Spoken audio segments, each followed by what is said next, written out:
ಆತ್ಮೀಯ ಸ್ಪರ್ಧಾ ಮಿತ್ರರೇ, ತಮಗೆಲ್ಲರಿಗೂ ಮತ್ತೊಮ್ಮೆ ಸಂತೋಷ್ ಲಾಡ್ ಎಜುಕೇಷನ್ ಫೌಂಡೇಶನ್ಗೆ ಆತ್ಮೀಯವಾದಂತಹ ಸ್ವಾಗತ. ಆತ್ಮೀಯರೇ, ನಾನು ನಿಮ್ಮ ಜಗದೀಶ್ಗೆ ಸ್ಟೇಟ್ ಇಂಪಾರ್ಟೆಂಟ್ ವಿಷಯಗಳಿಗೆ ಸಂಬಂಧಪಟ್ಟ ಹಾಗೆ ವಿಷಯಗಳನ್ನು ಚರ್ಚೆ ಮಾಡ್ತಾ ಇದ್ದೇನೆ. ಈ ಸ್ಟೇಟ್ ಇಂಪಾರ್ಟೆಂಟ್ಗೆ ಸಂಬಂಧಪಟ್ಟ ಹಾಗೆ ಇದುವರೆಗೆ ಒಂದು ಸ್ವಲ್ಪ ಕರ್ನಾಟಕ ಜೋಗ್ರಫಿ ಮತ್ತು ಕರ್ನಾಟಕದ ಪರಿಚಯಕ್ಕೆ ಸಂಬಂಧಪಟ್ಟ ಹಾಗೆ ನಾವು ಚರ್ಚೆ ಮಾಡ್ತಾ ಇದ್ವಿ. ಲಾಸ್ಟ್ ಕ್ಲಾಸಲ್ಲಿ ಕರ್ನಾಟಕದ ಜೋಗ್ರಫಿಗೆ ಸಂಬಂಧಪಟ್ಟ ಹಾಗೆ ಕರಾವಳಿ ತೀರಗಳಿಗೆ ಸಂಬಂಧಪಟ್ಟ ಹಾಗೆ ಚರ್ಚೆ ಮಾಡ್ತಾ ಇದ್ದೆ, ಹೌದಾ? ಯಾವ್ಯಾವ ಕರ್ನಾಟಕದ ಜಿಲ್ಲೆಗಳು ಕರಾವಳಿ ತೀರವನ್ನು ಹೊಂದಿರತಕ್ಕಂಥದ್ದು ಮತ್ತು ಈ ಕರಾವಳಿ ತೀರಗಳಲ್ಲಿ ಕಂಡುಬರುವಂತಹ ಕೆಲವೊಂದಿಷ್ಟು ಬೀಚ್ಗಳಾಗಿರ್ಬೋದು, ಆಮೇಲೆ ದ್ವೀಪಗಳಾಗಿರ್ಬೋದು, ಇವುಗಳ ಕುರಿತು ಒಂದು ಸ್ವಲ್ಪ ಚರ್ಚೆ ಮಾಡ್ಕೊಂಡು ಕೂತ್ಕೊಂಡಿದ್ದೀವಿ ಲಾಸ್ಟ್ ಕ್ಲಾಸಲ್ಲಿ.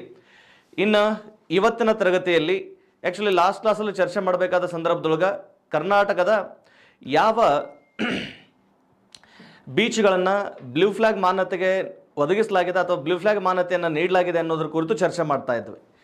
ಆ ರೀತಿ ಆ್ಯಕ್ಚುಲಿ ಬ್ಲೂ ಫ್ಲಾಗ್ ಮಾನ್ಯತೆಗೆ ಸಂಬಂಧಪಟ್ಟಾಗೆ ಕೆಲವೊಂದಿಷ್ಟು ಕ್ಲಾಸ್ಗಳನ್ನು ನಾನು ಚರ್ಚೆ ಮಾಡಬೇಕಾದ್ರೆ ಅವತ್ತಿಗೆ ಸಮಯ ಅಲ್ಲಿಗೆ ಕಂಪ್ಲೀಟ್ ಆಗಿತ್ತು. ಅದೇ ತರಗತಿಯನ್ನು ಇವತ್ತು ಮತ್ತೆ ಕಂಟಿನ್ಯೂ ಮಾಡಿಕೊಂಡು ಮುಂದುವರಿಯೋಣ. ಈಗ ನೋಡಿರಿ, ಗಮನಿಸ್ರಿ, ಆ್ಯಕ್ಚುಲಿ ಈ ತರಗತಿಯನ್ನು ಒಂದಿಷ್ಟು ರಿವಿಷನ್ ಮಾಡಿಕೊಂಡು ಕಂಟಿನ್ಯೂ ಮಾಡಿರ್ತಾನೆ. ಗಮನಿಸ್ರಿ, ಕರ್ನಾಟಕದಲ್ಲಿ ಸುಮಾರು 3 ಜಿಲ್ಲೆಗಳು ಕರಾವಳಿ ತೀರವನ್ನು ಹೊಂದಿರತಕ್ಕಂಥದ್ದು, ಹೌದಲ್ವಾ? ಕರ್ನಾಟಕದಲ್ಲಿ 3 ಜಿಲ್ಲೆಗಳು ಕರಾವಳಿ ತೀರಗಳು. ಒಂದು ಉತ್ತರ ಕನ್ನಡ, ಉತ್ತರ ಕನ್ನಡ, ಆಮೇಲೆ ಉಡುಪಿ ಮತ್ತು ದಕ್ಷಿಣ ಕನ್ನಡ. ಈ 3 ಜಿಲ್ಲೆಗಳು ಕರಾವಳಿ ತೀರವನ್ನು ಹೊಂದಿದ್ದು, ಇವುಗಳಿಗೆ ಸಂಬಂಧಪಟ್ಟಾಗಿ ಇಲ್ಲಿ ಯಾವ್ಯಾವ ಜಿಲ್ಲೆಗಳಲ್ಲಿ ಯಾವ್ಯಾವ ಬೀಚ್ಗಳಿದ್ದಾವೆ, ಆಮೇಲೆ ದ್ವೀಪಗಳ ವ್ಯಾಪ್ತಿಗಳ ಬಗ್ಗೆ ಚರ್ಚೆ ಮಾಡಿದ್ವಿ. ಇನ್ನು ಕರ್ನಾಟಕದಲ್ಲಿ ಕರಾವಳಿ ತೀರದ ವ್ಯಾಪ್ತಿಯೊಳಗೆ ಯಾವ್ಯಾವ ಬೀಚ್ಗಳಿಗೆ ಬ್ಲೂ ಫ್ಲಾಗ್ನ ಮಾನ್ಯತೆ ನೀಡಲಾಗಿದೆ ಅಂತಂದೇಳಿ ಚರ್ಚೆ ಮಾಡ್ತಾ ಇದ್ವಿ, ಹೌದಲ್ವಾ? ನೋಡ್ರಿ, blue flag is nothing but ನೀಲಿ ಧ್ವಜದ ಮಾನ್ಯತೆ ಅಂತ ಹೇಳಿ. ಆ್ಯಕ್ಚುಲಿ ಬ್ಲೂ ಫ್ಲಾಗ್ ಮಾನ್ಯತೆ ನೀಡೋದ್ರಿಂದ ಇದೇನು ತೋರಿಸ್ಕೊಡುತ್ತೆ ಅಂತಂದರೆ ಆಯಾ ಬೀಚುಗಳ ಕ್ವಾಲಿಟಿ ಅಥವಾ ಆಯಾ ಬೀಚುಗಳು ಪ್ರವಾಸೋದ್ಯಮಕ್ಕೆ ತುಂಬ ಮುಕ್ತವಾಗಿದ್ದಾವೆ ಅನ್ನೋದಕ್ಕೆ ಒಂದಿಷ್ಟು ಕ್ವಾಲಿಟಿ ಆಫ್ ಇಂಡಿಕೇಷನನ್ನು ಇದನ್ನು ತೋರಿಸ್ಕೊಡ್ತಕ್ಕಂಥದ್ದು. ಸೊ ಹಾಗಾಗಿ ಕರ್ನಾಟಕದಲ್ಲಿನ ಬ್ಲೂ ಫ್ಲಾಗ್ ಮಾನ್ಯತೆ ಪಡೆದಂತಹ ಬೀಚುಗಳು ಅಂತ ಬಂದಾಗ ಒಂದು ಕಾಸರಕೋಡು ಬೀಚ್, ಹೌದಾ? ಕಾಸರಕೋಡು ಬೀಚ್. ಈ ಕಾಸರಕೋಡು ಬೀಚು ಯಾವ ಜಿಲ್ಲೆಯಲ್ಲಿದೆ ಅಂತಂದರೆ ಉತ್ತರ ಕನ್ನಡ ಜಿಲ್ಲೆಯೊಳಗಿರ್ತಕ್ಕಂಥದ್ದು. ಯಾವ ಜಿಲ್ಲೆ? ಉತ್ತರ ಕನ್ನಡ ಜಿಲ್ಲೆಯಲ್ಲಿ ಈ ಬೀಚ್ ಇರ್ತಕ್ಕಂಥದ್ದು. ಎರಡನೇದ್ದು ಪಡುಬಿದ್ರೆ ಬೀಚ್ ಅಂತ ಹೇಳಿ. ಎರಡನೇದ್ದು ಪಡುಬಿದ್ರೆ ಬೀಚ್. ಈ ಪಡುಬಿದ್ರೆ ಬೀಚ್ ಇದು ಎಲ್ಲಿಪ್ಪ ಅಂತಂದರೆ ಇದು ಉಡುಪಿ ಜಿಲ್ಲೆಯೊಳಗೆ ಇರ್ತಕ್ಕಂಥದ್ದು. ಈ ರೀಸೆಂಟಾಗಿ PC ಎಕ್ಸಾಮಲ್ಲಿ ಏನು ಕ್ವಶನ್ ಆಗಿತ್ತು ನೋಡ್ರಿ, ಲಾಸ್ಟ್ PC ಎಕ್ಸಾಮಲ್ಲಿ ಕ್ವಶನ್ ಆಗಿದ್ದು ಪಡುಬಿದ್ರೆ ಬೀಚು ಇದು ಯಾವ ಜಿಲ್ಲೆಯಲ್ಲಿ ಕಂಡುಬರುತ್ತೆ ಅಂತ ಪ್ರಶ್ನೆ ಮಾಡಿದ್ದ. ಪಡುಬಿದ್ರೆ ಬೀಚು ಇದು ಯಾವ ಜಿಲ್ಲೆಯಲ್ಲಿ ಕಂಡುಬರುತ್ತೆ ಅಂತ ಪ್ರಶ್ನೆ ಮಾಡಿದ್ದ. ಇದೊಂದು ಸ್ವಲ್ಪ ನೆನ್ಪಿಟ್ಕೊಳ್ಳೋಕ್ಕೆ ಸಾಧ್ಯ ಆಗಲಿ. ದೆನ್ ನೆಕ್ಸ್ಟ್ ಸರ್, ಇನ್ನು ಭಾರತದಲ್ಲಿ ಒಂದಿಷ್ಟು ಬ್ಲೂ ಫ್ಲಾಗ್ ಮಾನ್ಯತೆ ಹೊಂದಿರುವಂತಹ ಬೀಚ್ಗಳನ್ನು ಕುರಿತು ಒಂದು ಸ್ವಲ್ಪ ಚರ್ಚೆ ಮಾಡೋಣ. ನೋಡಿರಿ, ಭಾರತದಲ್ಲಿ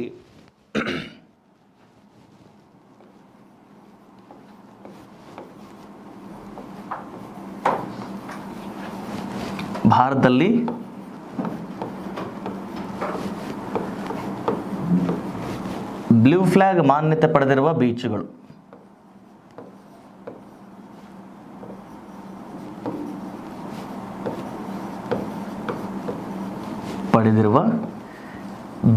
ಅಂತ ಬಂದಾಗ ಯಾವ್ಯಾವ ಬೀಚುಗಳು ಇಲ್ಲಿ ಬ್ಲೂ ಫ್ಲಾಗ್ ಮಾನ್ಯತೆಗೆ ಒಳಗಾಗಿದ್ದಾವೆ ಅಂತ ಬಂದಾಗ ಗಮನಿಸ್ರಿ, ವಿತ್ ದ ಮ್ಯಾಪಲ್ಲೇ ಒಂದಿಷ್ಟು ತಿಳ್ಕೊಳ್ಳಿಕ್ಕೆ ಪ್ರಯತ್ನ ಮಾಡೋಣ. ಯಾವ್ಯಾವ ಬೀಚ್ಗಳಿಗೆ ಕರ್ನಾಟಕದಲ್ಲಿ ಬ್ಲೂ ಫ್ಲಾಗ್ ಮಾನ್ಯತೆಯ ಲಭ್ಯತೆ ಇರೋದು ಅಂತ ಬಂದಾಗ ಗಮನಿಸಿ.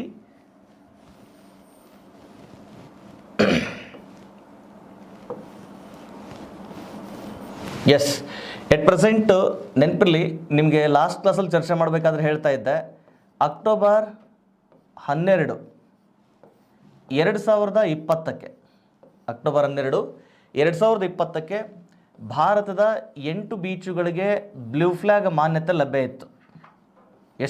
ಎಷ್ಟು ಬೀಚುಗಳಿಗೆ? 8 ಬೀಚುಗಳಿಗೆ ಬ್ಲೂ ಫ್ಲಾಗ್ನ ಮಾನ್ಯತೆ ಲಭ್ಯ ಇತ್ತು. ಆನಂತರ ಸೆಪ್ಟೆಂಬರ್ 27, 2021ಕ್ಕೆ ಮತ್ತೆ 2 ಬೀಚುಗಳಿಗೆ ಮತ್ತೆ ಬ್ಲೂ ಫ್ಲಾಗ್ನ ಮಾನ್ಯತೆಯನ್ನು ನೀಡಲಾಗಿದ್ದು.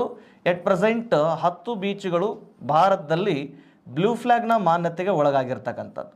ಎಷ್ಟು ಬೀಚ್ಗಳು ಸರ್? 10 ಬೀಚ್ಗಳು ಬ್ಲೂ ಫ್ಲ್ಯಾಗ್ನ ಮಾನ್ಯತೆಗೆ ಒಳಗಾಗಿರ್ತಕ್ಕಂಥದ್ದು. ಆ 10 ಬೀಚ್ಗಳಲ್ಲಿ ಮೊದಲು 8 ಬೀಚ್ಗಳು ಯಾವುವು ಅಂತಂದರೆ, ಮೊದಲು ಗುಜರಾತ್ನ ವ್ಯಾಪ್ತಿಯಲ್ಲಿ ಬ್ಲೂ ಫ್ಲ್ಯಾಗ್ನ ಮಾನ್ಯತೆಗೆ ಒಳಗಾದಂತಹ ಬೀಚ್ ಅಂತ ಬಂದಾಗ, ಗುಜರಾತ್ನ ವ್ಯಾಪ್ತಿಯಲ್ಲಿ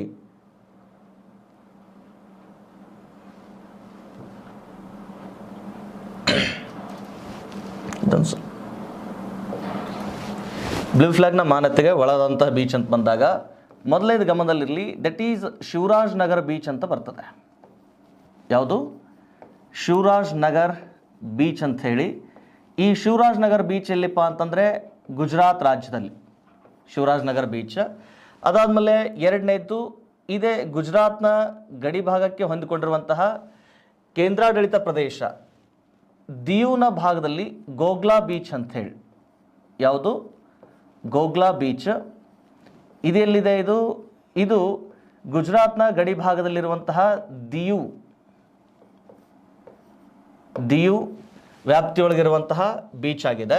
ದೆನ್ ನೆಕ್ಸ್ಟ್ ಸರ್, ಮಹಾರಾಷ್ಟ್ರದ ವ್ಯಾಪ್ತಿಯಲ್ಲಿ, ಗೋವಾದ ವ್ಯಾಪ್ತಿಯಲ್ಲಿ ಇನ್ನೂ ಯಾವುದೇ ಬೀಚ್ಗಳನ್ನು ಬ್ಲೂ ಫ್ಲ್ಯಾಗ್ನ ಮಾನ್ಯತೆಗೆ ಆಯ್ಕೆ ಮಾಡಿಕೊಂಡಿಲ್ಲ. ಇನ್ನು ಕರ್ನಾಟಕದ ವ್ಯಾಪ್ತಿ ಅಂತ ಬಂದಾಗ ಇಲ್ಲಿ 2 ಬೀಚ್ಗಳಿದ್ದಾವೆ. ನಾನು ಆಲ್ರೆಡಿ ಚರ್ಚೆ ಮಾಡ್ತಾ ಇದ್ದೆ. ಒಂದು ಕಾಸರಕೋಡ್ ಬೀಚ್, ಹೌದಾ? ಒಂದು ಕಾಸರಕೋಡ್ ಬೀಚ್, ಇನ್ನೊಂದು ಪಡುಬಿದ್ರೆ ಬೀಚ್. ಗಮನದಲ್ಲಿರಲಿ. ಸೊ ಇದು 3, 4ನೇದು. ಅದಾದಮೇಲೆ 5ನೇ ಬೀಚ್ ಕೇರಳದಲ್ಲಿ. ಇದು 5ನೇದು ಯಾವುದು ಅಂದರೆ ದಿಸ್ ಈಸ್ ಕಪ್ಪಾಡ್ ಬೀಚ್ ಅಂತ ಹೇಳಿ. ಯಾವುದು? ಕಪ್ಪಾಡ್ ಬೀಚ್ ಅಂತ ಹೇಳಿ. ದಿಸ್ ಈಸ್ ಇನ್ ಕೇರಳ. ಇದಾದಮೇಲೆ ಒಡಿಶಾದ ವ್ಯಾಪ್ತಿಯಲ್ಲಿ ಇಲ್ಲಿ ಗೋಲ್ಡನ್ ಬೀಚ್ ಅಂತ ಹೇಳಿ. ಯಾವುದು? ಗೋಲ್ಡನ್ ಬೀಚ್ ಅಂತ ಹೇಳಿ. ಗೋಲ್ಡನ್ ಬೀಚ್, ದಿಸ್ ಈಸ್ ಇನ್ ಒಡಿಶಾ. ಆಮೇಲೆ ಆಂಧ್ರ ಪ್ರದೇಶದಲ್ಲಿ ಋಷಿಕೊಂಡ ಬೀಚ್ ಅಂತ ಹೇಳಿ. ಯಾವುದು? ಋಷಿಕೊಂಡ ಬೀಚ್. ಇದು 7 ಬೀಚ್ಗಳಾದರೆ ಅಂಡಮಾನ್ ದ್ವೀಪದಲ್ಲಿ 8ನೇ ಬೀಚು ರಾಧಾನಗರ ಬೀಚ್ ಅಂತ ಹೇಳಿ. ಯಾವುದು? ರಾಧಾನಗರ ಬೀಚ್ ಅಂತ ಹೇಳಿ. ಈ ಅಷ್ಟು ಬೀಚ್ಗಳಿಗೆ 2020 ಅಕ್ಟೋಬರ್ 12ರಂದು ಬ್ಲೂ ಫ್ಲ್ಯಾಗ್ನ ಮಾನ್ಯತೆ ಲಭ್ಯ ಇರತಕ್ಕಂಥದ್ದು. ನೋಡ್ರಿ, ಈ FEE foundation of environmental education ಈ ಸಂಸ್ಥೆ ಏನು ಬ್ಲೂ ಫ್ಲ್ಯಾಗ್ ಮಾನ್ಯತೆಗೆ ಬೀಚ್ಗಳನ್ನು ಆಯ್ಕೆ ಮಾಡ್ಕೊಂಡು ಬರ್ತಾ ಇದೆಯಲ್ವಾ, ಎಟ್ ಎ ಟೈಮ್ 8 ಬೀಚ್ಗಳಿಗೆ ಬ್ಲೂ ಫ್ಲ್ಯಾಗ್ನ ಮಾನ್ಯತೆ ನೀಡಿದಂತಹ ಮೊದಲ ರಾಷ್ಟ್ರ ಅಂತ ಬಂದಾಗ ದಟ್ ಈಸ್ ಭಾರತ. ಅಂದರೆ ಒಂದೇ ಸಮಯಕ್ಕೆ 8 ಬೀಚ್ಗಳಿಗೆ ಬ್ಲೂ ಫ್ಲ್ಯಾಗ್ನ ಮಾನ್ಯತೆ ಪಡೆದಂಥ ರಾಷ್ಟ್ರ ಅಂದರೆ ದಟ್ ಈಸ್ ಭಾರತ. ಸೊ ಆ 8 ಬೀಚ್ಗಳು ಯಾವುವು ಅಂತಂದರೆ Shivraj Nagar beach Gujarat, Ghoghla beach Diu, Kasarkod beach ಕರ್ನಾಟಕದ ಉತ್ತರ ಕನ್ನಡ ಜಿಲ್ಲೆ, ಪಡುಬಿದ್ರೆ ಬೀಚ್ ದಿಸ್ ಈಸ್ ಕರ್ನಾಟಕದ ಉಡುಪಿ ಜಿಲ್ಲೆ, ಆಮೇಲೆ ಕಪ್ಪಾಡ ಬೀಚ್ ಕೇರಳ, ಅದಾದಮೇಲೆ golden beach Odisha, Rushikonda beach Andhra Pradesh. ಓಕೆನಾ? ಇದೇನಿದು ಒಡಿಶಾ ರಾಜ್ಯದಲ್ಲಿ. Then Rushikonda beach Andhra Pradesh, Radhanagar beach this is in Andaman. ಈ 8 ಬೀಚ್ಗಳಿಗೆ ಎಟ್ ಟೈಮ್ ಇಲ್ಲಿ ಬ್ಲೂ ಫ್ಲ್ಯಾಗ್ನ ಮಾನ್ಯತೆ ಲಭ್ಯ ಇದ್ದರೆ, ಇನ್ನು ನೆಕ್ಸ್ಟು 2021 ಸೆಪ್ಟೆಂಬರ್ 27ರಂದು ಇಲ್ಲಿ ಮತ್ತೆ 9ನೇ beach that is Kovalam beach ಅಂತ ಹೇಳಿ. ಯಾವುದು? ಕೋವಲಂ ಬೀಚ್. ಇದು ಯಾವ ರಾಜ್ಯ ಅಂತಂದರೆ ದಿಸ್ ಈಸ್ ಇನ್ ತಮಿಳ್ನಾಡು. ಅದಾದಮೇಲೆ 10ನೇದ್ದು ಪುದುಚೇರಿಯ ವ್ಯಾಪ್ತಿಯಲ್ಲಿ ಈಡನ್ ಬೀಚ್ ಅಂತ ಹೇಳಿ. ಯಾವುದು? Eden beach. ಈ ಅಷ್ಟು ಬೀಚ್ಗಳಿಗೆ ಎಟ್ ಪ್ರೆಸೆಂಟ್ ಬ್ಲೂ ಫ್ಲ್ಯಾಗ್ನ ಮಾನ್ಯತೆ ಲಭ್ಯ ಇರತಕ್ಕಂಥದ್ದು. ಈ ನೀಲಿ ಧ್ವಜದ ಮಾನ್ಯತೆ ನೀಡುವಂತಹ ಸಂಸ್ಥೆ ಅಂತ ಬಂದಾಗ ದಟ್ ಈಸ್ FEE ಅಂತ ಹೇಳಿ. ನೋಡ್ರಿ, ಈಗ ಕರ್ನಾಟಕದಲ್ಲಿ ಏನು ನೀಲಿ ಧ್ವಜದ ಮಾನ್ಯತೆಗೆ ಒಳಗಾಗಿರುವ ಬೀಚ್ಗಳಿದಾವಲ್ಲ, ಅವುಗಳ ಜೊತೆಗೆ ಇವುಗಳನ್ನು ಕೂಡ ಒಂದು ಸ್ವಲ್ಪ ನೆನ್ಪಿಟ್ಕೊಳ್ಳಿಕ್ಕೆ ಸಾಧ್ಯ ಆಗಲಿ. ಓಕೆನಾ? ಯಾವ್ಯಾವ ಬೀಚ್ಗಳು ಗೊತ್ತಾಗ್ತದಲ್ಲ, ಮತ್ತೊಂದು ಸಲ ರಿಪೀಟ್ ಮಾಡ್ಕೊಳ್ತಿದ್ದಾನೆ. ಇವುಗಳನ್ನ ಏನು ಮಾಡ್ತಾನೆ, ಒಂದು ಕಡೆ ಬೀಚ್ಗಳನ್ನು ಕೊಟ್ಟಿರ್ತಾನೆ, ಒಂದು ಕಡೆ ರಾಜ್ಯಗಳನ್ನು ಕೊಟ್ಟು ಹೊಂದಿಸಿ ಬರೆಯ ಲೆಕ್ಕದೊಳಗೆ ಪ್ರಶ್ನೆ ಕೇಳ್ತಾನೆ. ಇಲ್ಲ ಯಾವುದು ಸರಿಯಾಗಿ ಹೊಂದುತ್ತದೆ, ಇಲ್ಲಿ ಯಾವುದು ಸರಿಯಾಗಿ ಹೊಂದುವುದಿಲ್ಲ ಅನ್ನುವ ಆಧಾರದ ಮೇಲೆ ಪ್ರಶ್ನೆ ಕೇಳ್ತಾನೆ. ಇವುಗಳಿಗಿಂತಲೂ ಒಂದು ಹೆಜ್ಜೆ ಮುಂದೆ ಹೋಗಿ ಈಗ ಆಲ್ರೆಡಿ ಪಡುಬಿದ್ರೆ ಬೀಚಿಗೆ ಸಂಬಂಧಪಟ್ಟ ಹಾಗೆ PCಯಲ್ಲಿ ಪ್ರಶ್ನೆ ಕೇಳಿದ ನಿಮಗೆ. ಇನ್ನು ಮುಂದಿನ ಎಕ್ಸಾಮ್ಗಳಲ್ಲಿ ಇವುಗಳನ್ನು ಇಟ್ಕೊಂಡು ಪ್ರಶ್ನೆ ಕೇಳೋ ಸಾಧ್ಯತೆಗಳಿರ್ತವೆ. ಯಾವ್ಯಾವ ರಾಜ್ಯಗಳಲ್ಲಿ ಯಾವ್ಯಾವ ಬೀಚ್ಗಳಂತಂದೇಳಿ ನಾನೇನು ಐಡೆಂಟಿಫಿಕೇಟ್ ಮಾಡಿಸಿದ್ದೀನಲ್ವ, ಅದೇ ತನ್ನಾಗಿ ನೀವು ಕೂಡ ಒಂದಿಷ್ಟು ನೋಟ್ ಮಾಡಿ ಇಟ್ಕೊಳ್ಳಿಕ್ಕೆ ಸಾಧ್ಯ ಆಗಿರಬೇಕು. ಓಕೆನಾ? ಇದಿಷ್ಟು ಕರ್ನಾಟಕದ ಕರಾವಳಿ ತೀರದ ವ್ಯಾಪ್ತಿಗೆ ಸಂಬಂಧಪಟ್ಟಂತಹ ಒಂದಿಷ್ಟು ಮಾಹಿತಿ. ಆದರೆ ದೆನ್ ನೆಕ್ಸ್ಟು ಇನ್ನು ಕರ್ನಾಟಕದ ವ್ಯಾಪ್ತಿಯಲ್ಲಿ ಕಂಡುಬರುವಂತಹ ಕರ್ನಾಟಕದ ವ್ಯಾಪ್ತಿಯ ಭೌಗೋಳಿಕ ಲಕ್ಷಣಗಳಲ್ಲಿ ಎರಡನೇದು ಯಾವುದು ಅಂದರೆ ದಟ್ ಈಸ್ ಪಶ್ಚಿಮ ಘಟ್ಟಗಳಿಗೆ ಸಂಬಂಧಪಟ್ಟ ಹಾಗೆ. ಯಾವುದು? ಪಶ್ಚಿಮ ಘಟ್ಟಗಳು. ಕರ್ನಾಟಕದ ವ್ಯಾಪ್ತಿಯಲ್ಲಿ ಕಂಡುಬರುವಂತಹ ಪಶ್ಚಿಮ ಘಟ್ಟಗಳಿಗೆ ಸಂಬಂಧಪಟ್ಟ ಹಾಗೆ ಒಂದಿಷ್ಟು ಚರ್ಚೆ ಮಾಡೋಣ. ಈ ಕರ್ನಾಟಕದ ವ್ಯಾಪ್ತಿಯಲ್ಲಿ ಕಂಡುಬರುವಂತಹ ಪಶ್ಚಿಮ ಘಟ್ಟಗಳು. ಈಗ ನೀವು ಆಲ್ರೆಡಿ ಭಾರತದ ಭೂಗೋಳಶಾಸ್ತ್ರದ ವ್ಯಾಪ್ತಿಯಲ್ಲಿ ಪಶ್ಚಿಮ ಘಟ್ಟಗಳು ಯಾವ್ಯಾವ ರಾಜ್ಯಗಳಲ್ಲಿ ಕಂಡುಬರ್ತವೆ ಅನ್ನೋದ್ರ ಬಗ್ಗೆ ಆಲ್ರೆಡಿ ಚರ್ಚೆ ಮಾಡಿದ್ದೀರಿ. ಇವತ್ತು ಈ ಪಶ್ಚಿಮ ಘಟ್ಟಗಳ ವ್ಯಾಪ್ತಿ ಕರ್ನಾಟಕದ ಯಾವ್ಯಾವ ಜಿಲ್ಲೆಗಳ ವ್ಯಾಪ್ತಿಯಲ್ಲಿ ಕಂಡುಬರ್ತವೆ, ಆಮೇಲೆ ಈ ಪಶ್ಚಿಮ ಘಟ್ಟಗಳ ವ್ಯಾಪ್ತಿಯಿಂದ ಮುಂಬರುವ ಎಕ್ಸಾಮ್ಗಳಲ್ಲಿ ಏನೆಲ್ಲ ಪ್ರಶ್ನೆಗಳನ್ನು ಕೇಳ್ಬೋದು ಅನ್ನೋದನ್ನ ಇಟ್ಕೊಂಡು ಒಂದು ಸ್ವಲ್ಪ ಚರ್ಚೆ ಮಾಡೋಣ. ಆತ್ಮೀಯರೇ, ಒಟ್ಟು ಪಶ್ಚಿಮ ಘಟ್ಟಗಳು ಭಾರತದಾದ್ಯಂತ ಸುಮಾರು 1600 ಕಿಲೋಮೀಟರ್ಗಳಷ್ಟು ಉದ್ದ ವ್ಯಾಪಿಸಿಕೊಂಡಿದ್ದು. ಈ ಒಂದು ಪಶ್ಚಿಮ ಘಟ್ಟಗಳು ಕರ್ನಾಟಕದಲ್ಲಿ ಉತ್ತರದಲ್ಲಿ ಬೆಳಗಾವಿ ಜಿಲ್ಲೆ, ಉತ್ತರ ಕನ್ನಡ ಜಿಲ್ಲೆಯ ವ್ಯಾಪ್ತಿಯಿಂದ ಸುಮಾರು ಈ ಮಂಗಳೂರು ಮತ್ತು ಕೂರ್ಗ್ನವರೆಗೆ ನಿರಂತರವಾಗಿ ವ್ಯಾಪಿಸಿದ್ದು ಸುಮಾರು 650 ಕಿಲೋಮೀಟರ್ಗಳಷ್ಟು ಉದ್ದ. 650 ಕಿಲೋಮೀಟರ್ಗಳಷ್ಟು ಉದ್ದ ಕರ್ನಾಟಕದಲ್ಲಿ ಪಶ್ಚಿಮ ಘಟ್ಟಗಳು ವ್ಯಾಪಿಸಿಕೊಂಡಿರ್ತಕ್ಕಂಥದ್ದು. ಎಷ್ಟು ಸರ್? ಸುಮಾರು 650 ಕಿಲೋಮೀಟರ್ಗಳಷ್ಟು ಉದ್ದ ಈ ಪಶ್ಚಿಮ ಘಟ್ಟಗಳು ಕರ್ನಾಟಕದಲ್ಲಿ ವ್ಯಾಪಿಸಿಕೊಂಡಿದ್ದಾವೆ.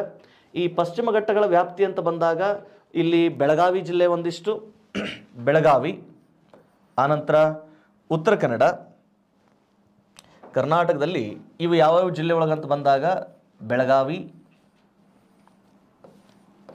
ಎಸ್ ಸರ್, ಬೆಳಗಾವಿ ಇದು ಪಶ್ಚಿಮ ಘಟ್ಟಗಳ ವ್ಯಾಪ್ತಿಯಲ್ಲಿ ಬರುತ್ತಾ ಅಂತ ಪ್ರಶ್ನೆ ಕೇಳಿದಾಗ ಎಸ್ ಅಫ್ಕೋರ್ಸ್. ಈ ಬೆಳಗಾವಿ ಜಿಲ್ಲೆಯ ಖಾನಾಪುರ ವ್ಯಾಪ್ತಿ ಏನು ಬರ್ತದೆ ನೋಡ್ರಿ, ಈ ಖಾನಾಪುರದ ವ್ಯಾಪ್ತಿಯೊಳಗೆ ಕೆಲವೊಂದಿಷ್ಟು ನದಿಗಳು ಉಗಮಗೊಳ್ತವೆ. ಲೈಕ್ ಮಹಾದಾಯಿ ಆಗಿರ್ಬೋದು, ಮಲಪ್ರಭಾ ಆಗಿರ್ಬೋದು.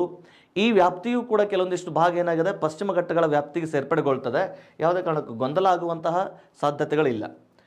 ಬೆಳಗಾವಿ ಆದಮೇಲೆ ದೆನ್ ನೆಕ್ಸ್ಟು ಉತ್ತರ ಕನ್ನಡ,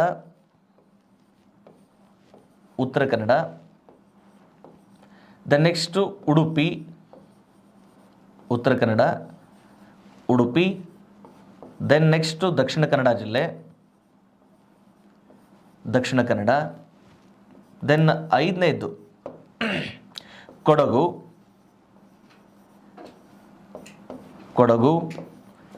ಶಿವಮೊಗ್ಗ,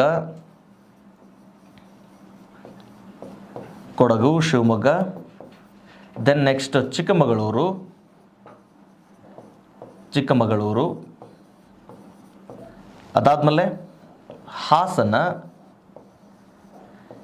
ಈ ಜಿಲ್ಲೆಗಳ ವ್ಯಾಪ್ತಿಯಲ್ಲಿ ಏನಪ್ಪ ಅಂದರೆ ಕರ್ನಾಟಕದಲ್ಲಿ ಪಶ್ಚಿಮ ಘಟ್ಟಗಳ ವ್ಯಾಪ್ತಿ ಕಂಡುಬರ್ತಕ್ಕಂಥದ್ದು. ಇನ್ನು ಮೈಸೂರು ಮತ್ತು ಚಾಮರಾಜನಗರ ಜಿಲ್ಲೆಯ ವ್ಯಾಪ್ತಿಯಲ್ಲಿ ಅಲ್ಲಿ ಪಶ್ಚಿಮ ಘಟ್ಟಗಳ ವ್ಯಾಪ್ತಿ ಇದ್ದು ಅದನ್ನು ಅರೆಮಲೆನಾಡು ಅಥವಾ ಪ್ರದೇಶ ಅಂತಂದೇಳಿ ಕರೀತವೆ. ಇನ್ನು ಪರ್ಟಿಕ್ಯುಲರ್ಲಿ ಚಾಮರಾಜನಗರ ಜಿಲ್ಲೆ ಏನಿದೆಯಲ್ಲ, ಈ ಚಾಮರಾಜನಗರ ಜಿಲ್ಲೆಯ ವ್ಯಾಪ್ತಿಯಲ್ಲಿ ಈ ಪೂರ್ವ ಘಟ್ಟಗಳ ವ್ಯಾಪ್ತಿ ಕಂಡುಬರ್ತದೆ. ನೆನ್ಪಿಟ್ಕೊಳ್ಳಿ, ಕರ್ನಾಟಕ ಪೂರ್ವ ಘಟ್ಟಗಳ ವ್ಯಾಪ್ತಿಯಲ್ಲಿ ಇದೆಯಾ ಅಂತ ಬಂದಾಗ ಅಫ್ಕೋರ್ಸ್ ಇದೆ. ಅದು ಯಾವ ಜಿಲ್ಲೆ ಅಂತ ಬಂದಾಗ ದಟ್ ಈಸ್ ಚಾಮರಾಜನಗರ. ನೆನಪಿರಲಿ, ಪೂರ್ವ ಘಟ್ಟಗಳ ವ್ಯಾಪ್ತಿಯಲ್ಲಿ ಕಂಡುಬರುವಂತಹ ಜಿಲ್ಲೆ ಯಾವುದು ಅಂತಂದರೆ ದಟ್ ಈಸ್ ಚಾಮರಾಜನಗರ. ಈ ಚಾಮರಾಜನಗರ ಜಿಲ್ಲೆಯೊಳಗೆ ಒಂದಿಷ್ಟು ಬೆಟ್ಟಗಳು ಬರ್ತವೆ. ಬಿಳಿಗಿರಿ ರಂಗನ ಬೆಟ್ಟ ಆಗಿರ್ಬೋದು, ಮಲೆ ಮಹದೇಶ್ವರ ಬೆಟ್ಟಗಳಾಗಿರ್ಬೋದು. ಈ ಬೆಟ್ಟಗಳು ಕರ್ನಾಟಕದ ಪೂರ್ವ ಘಟ್ಟಗಳ ವ್ಯಾಪ್ತಿಯಲ್ಲಿ ಕಂಡುಬರುವಂತಹ ಬೆಟ್ಟಗಳಾಗಿರ್ತಕ್ಕಂಥದ್ದು. ಇನ್ನು ಕರ್ನಾಟಕದಲ್ಲಿ ತುಂಬ ಮುಖ್ಯವಾಗಿ ಈ ಪಶ್ಚಿಮ ಘಟ್ಟಗಳು ವ್ಯಾಪಿಸಿಕೊಂಡಿರುವಂತಹ ಜಿಲ್ಲೆಗಳಂತಂದರೆ ಬೆಳಗಾವಿ, ಉತ್ತರ ಕನ್ನಡ, ಉಡುಪಿ, ದಕ್ಷಿಣ ಕನ್ನಡ, ಕೊಡಗು, ಶಿವಮೊಗ್ಗ, ಚಿಕ್ಕಮಗಳೂರು, ಹಾಸನ, ಇನ್ನು ಧಾರವಾಡ ಆಗಿರ್ಬೋದು. ಈ ಜಿಲ್ಲೆಗಳೇನಪ್ಪ ಅಂತಂದರೆ ಅರೆ ಪಶ್ಚಿಮ ಘಟ್ಟಗಳು, ಅಂದರೆ ಪಶ್ಚಿಮ ಘಟ್ಟಗಳ ಪೂರ್ವ ಭಾಗದಲ್ಲಿ ಕಂಡುಬರುವ ಪೂರ್ವದ ಇಳಿಜಾರಿನಲ್ಲಿದ್ದಾವೆ. ಇವುಗಳನ್ನು ನಾವು ಅರೆಮಲೆನಾಡಿನ ಪ್ರದೇಶಗಳು ಅಂತ ಕರೀತೇವೆ. ನೋಡ್ರಿ, ಕರ್ನಾಟಕದಲ್ಲಿ ವ್ಯಾಪಿಸಿಕೊಂಡಿರುವಂತಹ ಪಶ್ಚಿಮ ಘಟ್ಟಗಳನ್ನು ನಾವು ಅಥವಾ ಪಶ್ಚಿಮ ಘಟ್ಟಗಳಲ್ಲಿ ಕಂಡುಬರುವಂತಹ ಭೂಪ್ರದೇಶವನ್ನು ಕರ್ನಾಟಕದಲ್ಲಿ ಮಲೆನಾಡು ಅಂತಲೂ ಕೂಡ ಕರೀತವೆ. ಮಲೆನಾಡು ಈಸ್ ನಥಿಂಗ್ ಬಟ್, ಮಲೆ ಈಸ್ ನಥಿಂಗ್ ಬಟ್ ಅರಣ್ಯ ಅಥವಾ ಕಾಡು ಅಂತಂದೇಳಿ ಅರ್ಥ. ಆ ಅರಣ್ಯದಿಂದ ಅಥವಾ ಅರಣ್ಯ ಭೂವ್ಯಾಪ್ತಿಯಿಂದ ಒಳಗೊಂಡಿರುವಂತಹ ಭೂಪ್ರದೇಶ ಅಥವಾ ನಾಡು, ದಟ್ ಈಸ್ ಮಲೆನಾಡು ಅಂತ ಹೇಳಿ. ಓಕೆನಾ? ಇದಿಷ್ಟು ನೆನ್ಪಿಟ್ಕೊಳ್ಳಿಕ್ಕೆ ಸಾಧ್ಯ ಆಗಲಿ. ಕರ್ನಾಟಕದಲ್ಲಿ ಯಾವ್ಯಾವ ಜಿಲ್ಲೆಗಳ ವ್ಯಾಪ್ತಿಯಲ್ಲಿ ಪ್ರಸ್ತುತ ಈ ಪಶ್ಚಿಮ ಘಟ್ಟಗಳು ವ್ಯಾಪಿಸಿಕೊಂಡಿರೋದು ಅಂತಂದೇಳಿ. ಓಕೆನಾ? ಇನ್ನು ಈ ಪಶ್ಚಿಮ ಘಟ್ಟಗಳನ್ನು ನಾವು ಕರ್ನಾಟಕ ಮತ್ತು ಮಹಾರಾಷ್ಟ್ರಗಳಲ್ಲಿ, ಪಶ್ಚಿಮ ಘಟ್ಟಗಳನ್ನು ಕರ್ನಾಟಕ ಮತ್ತು ಮಹಾರಾಷ್ಟ್ರಗಳಲ್ಲಿ ನಾವು ಇವುಗಳನ್ನು ಸಹ್ಯಾದ್ರಿ ಪರ್ವತಗಳು ಅಂತ ಕರೀತವೆ. ಸಹ್ಯಾದ್ರಿ ಪರ್ವತಗಳು ಅಂಥೇಳಿ. ಕೇವಲ ಕರ್ನಾಟಕ ಅಷ್ಟೇ ಅಲ್ವಾ ಸರ್ ಸಹ್ಯಾದ್ರಿ ಪರ್ವತಗಳು ಅಂತ ಬಂದಾಗ? ಇಲ್ಲ, ಕೆಲವೊಂದಿಷ್ಟು ಭಾಗ ಕರ್ನಾಟಕದ ಅಷ್ಟೇ ಅಲ್ಲದೆ ಇವನ್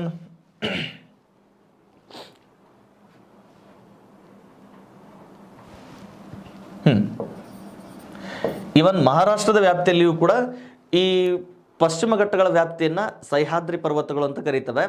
ಎಲ್ಲಿ ಈ ಸಹ್ಯಾದ್ರಿ ಪರ್ವತಗಳ ವ್ಯಾಪಿಸಿಕೊಂಡಿದೆಯೋ, ಈ ಸಹ್ಯಾದ್ರಿ ಪರ್ವತಗಳ ವ್ಯಾಪಿಸಿಕೊಂಡಿರುವಂತಹ ಈ ಭೂಪ್ರದೇಶವನ್ನು ನಾವು ಪರಿಸರ ಸೂಕ್ಷ್ಮ ವಲಯ ಅಂತಂದೇಳಿ ಘೋಷಣೆ ಮಾಡಿದ್ದಾವೆ.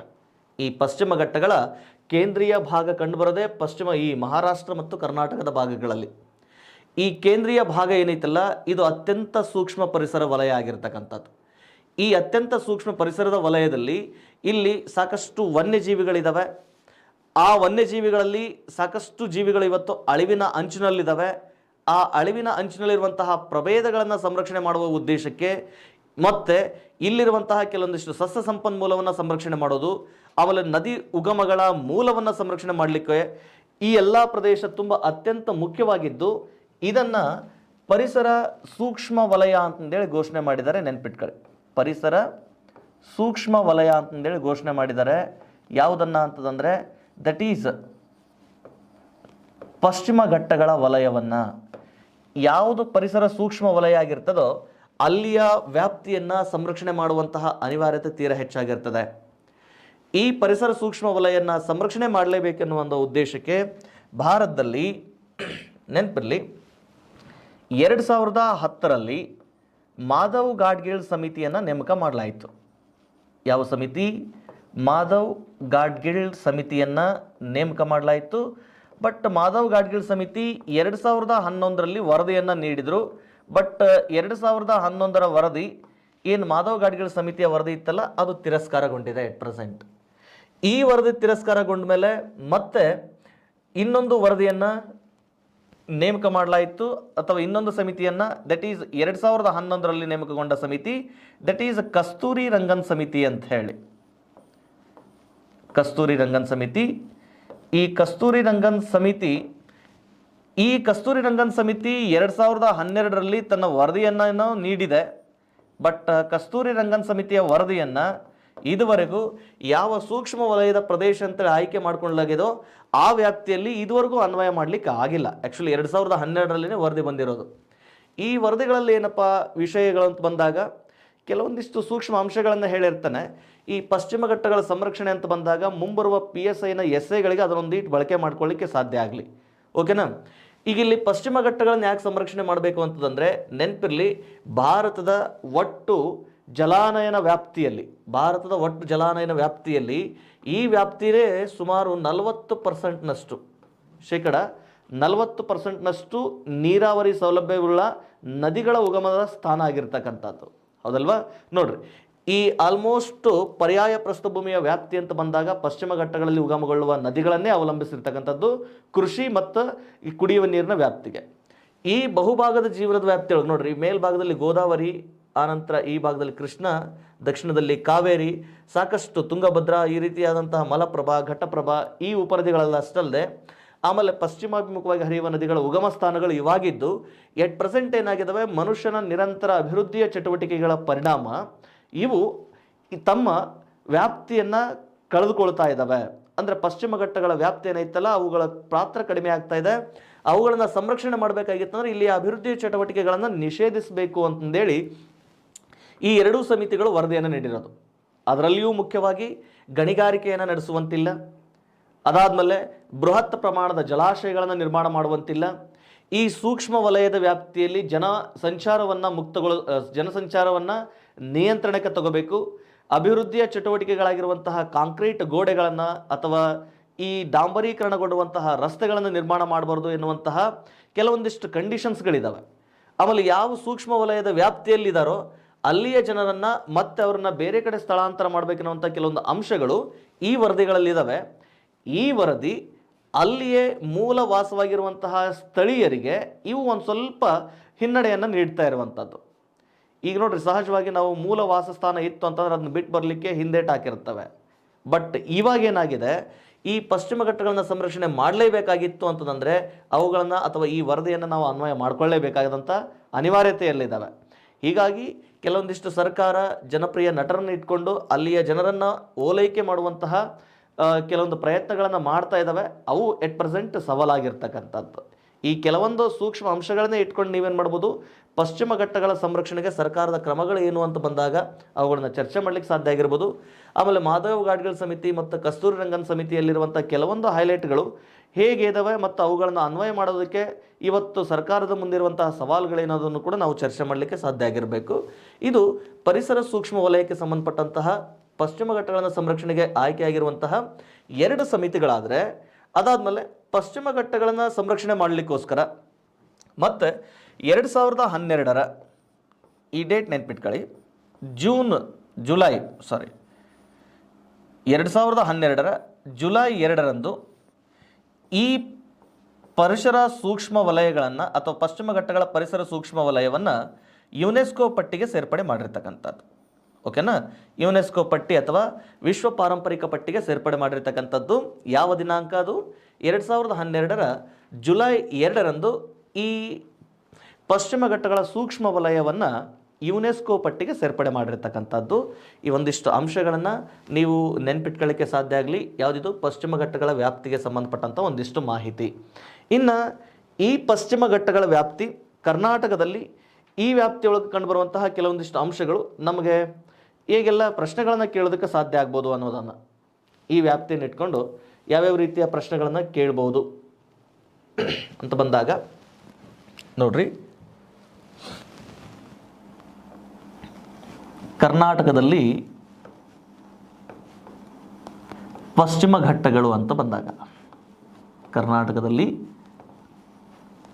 ಪಶ್ಚಿಮ ಘಟ್ಟಗಳು, ಈ ಪಶ್ಚಿಮ ಘಟ್ಟಗಳು ಅಂತ ಬಂದಾಗ ಗಮನಿಸಿ ಸರ್, ಈ ಪಶ್ಚಿಮ ಘಟ್ಟಗಳ ವ್ಯಾಪ್ತಿಯಿಂದ ಈ ಶ್ರೇಣಿಯಲ್ಲಿ ಕರ್ನಾಟಕದಲ್ಲಿ ಕಂಡುಬರುವಂತಹ ಪ್ರಮುಖ ಪರ್ವತಗಳು, ಈ ಪಶ್ಚಿಮ ಘಟ್ಟಗಳಲ್ಲಿ ಉಗಮಗೊಳ್ಳುವಂತಹ ನದಿಗಳು, ನಿರ್ಮಾಣ ಮಾಡಿರುವಂತಹ ಜಲಪಾತಗಳು, ಆಮೇಲೆ ಈ ವ್ಯಾಪ್ತಿಯಲ್ಲಿ ಕಂಡುಬರುವಂತಹ ಕೆಲವೊಂದಿಷ್ಟು ಘಾಟಿ ರೋಡ್ಗಳೇನದಾವಲ್ಲ ಇವುಗಳನ್ನು ಕುರಿತು ಒಂದು ಸ್ವಲ್ಪ ಇಲ್ಲಿ ಚರ್ಚೆ ಮಾಡಲಿಕ್ಕೆ ಪ್ರಯತ್ನ ಮಾಡೋಣ. ಈ ವ್ಯಾಪ್ತಿ ನಮಗೆ ಅತಿ ಹೆಚ್ಚು ಪ್ರಶ್ನೆಗಳನ್ನು ನೀಡುವಂತಹ ಸಾಧ್ಯತೆಗಳಿರ್ತವೆ. ಆ ನಿಟ್ಟಿನಲ್ಲಿ ಗಮನದಲ್ಲಿರಲಿ. ಇನ್ನು ಈ ವ್ಯಾಪ್ತಿಯಲ್ಲಿ ಫಸ್ಟ್ಗೆ ಈ ಪಶ್ಚಿಮ ಘಟ್ಟಗಳ ವ್ಯಾಪ್ತಿಯಲ್ಲಿ ಕಂಡುಬರುವಂತಹ ಪ್ರಮುಖ ಪರ್ವತಗಳು ಅಂತ ಬಂದಾಗ, ಪಶ್ಚಿಮ ಘಟ್ಟಗಳ ವ್ಯಾಪ್ತಿಯಲ್ಲಿ ಕಂಡುಬರುವ ಪ್ರಮುಖ ಪರ್ವತಗಳು ಅಂತ ಹೇಳಿ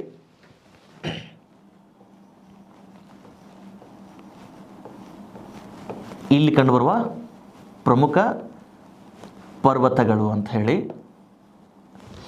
ಇಲ್ಲಿ ಕಂಡುಬರುವ ಪ್ರಮುಖ ಪರ್ವತಗಳಲ್ಲಿ ಮೊದಲನೇದು ನೆನಪಿರಲಿ ಸರ್, ಇಲ್ಲಿ ಮುಳ್ಳಯ್ಯನಗಿರಿ ಶಿಖರ ಕಂಡುಬರ್ತದೆ. ಇದು ಎಲ್ಲಿದು? ಕರ್ನಾಟಕದ ವ್ಯಾಪ್ತಿಯಲ್ಲಿ. ಯಾವುದು? ಮುಳ್ಳಯ್ಯನಗಿರಿ. ಈ ಮುಳ್ಳಯ್ಯನಗಿರಿ ಶಿಖರ ನೆನಪಿರಲಿ ಸುಮಾರು 1913 ಮೀಟರ್ಗಳಷ್ಟು ಎತ್ತರ ಇದೆ. 1913 ಮೀಟರ್ಗಳಷ್ಟು ಎತ್ತರ. ಇದು ನಮಗೆ ಎಲ್ಲಿಯ ಮಾಹಿತಿ ಲಭ್ಯ ಇರುವ ಆಧಾರದ ಮೇಲೆ ಅಂದರೆ ಕರ್ನಾಟಕ ಟೆಕ್ಸ್ಟ್ ಬುಕ್ 9th ಸ್ಟ್ಯಾಂಡರ್ಡ್ನಲ್ಲಿ ಈ ಒಂದು ಮಾಹಿತಿ ಇರೋದರಿಂದ ನಾವು ಇದೇ ಅಂಕಿಅಂಶವನ್ನೇ ಇಲ್ಲಿ ಫೈನಲ್ ಮಾಡ್ಕೊಳ್ಳೋದು. ಬಟ್ ಇದು ಫ್ಯಾಕ್ಟ್ ಹೇಳಬೇಕಂದ್ರೆ ಸುಮಾರು 1930 ಮೀಟರ್ಗಳವರೆಗೂ ಎತ್ತರ ಇದೆ ಅಂತ ಹೇಳಿ ಕೆಲವೊಂದು ಕಡೆ ಮಾಹಿತಿ ಸಿಗ್ತದೆ. ಕೆಲವೊಂದು ಕಡೆ 1930 ಅಂತ ಹೇಳ್ತವೆ, ಕೆಲವೊಂದು ಕಡೆ 1929 ಮೀಟರ್ ಅಂತ ಹೇಳ್ತವೆ. ಸರ್, ಇವೆರಡು ಆಪ್ಷನ್ ಒಳಗಿದ್ದಾಗ ಯಾವುದು ಸರಿಯಾದ ಉತ್ತರ? ಗೊಂದಲ ಆಗಬೇಡ್ರಿ. ನಮಗೆ ಇದು ಉತ್ತರ ಹಾಕಿದರೆ ಸಪೋರ್ಟಿಗೆ ನಮಗೆ ಕರ್ನಾಟಕದ ಟೆಕ್ಸ್ಟ್ ಬುಕ್ಗಳಿದ್ದಾವೆ.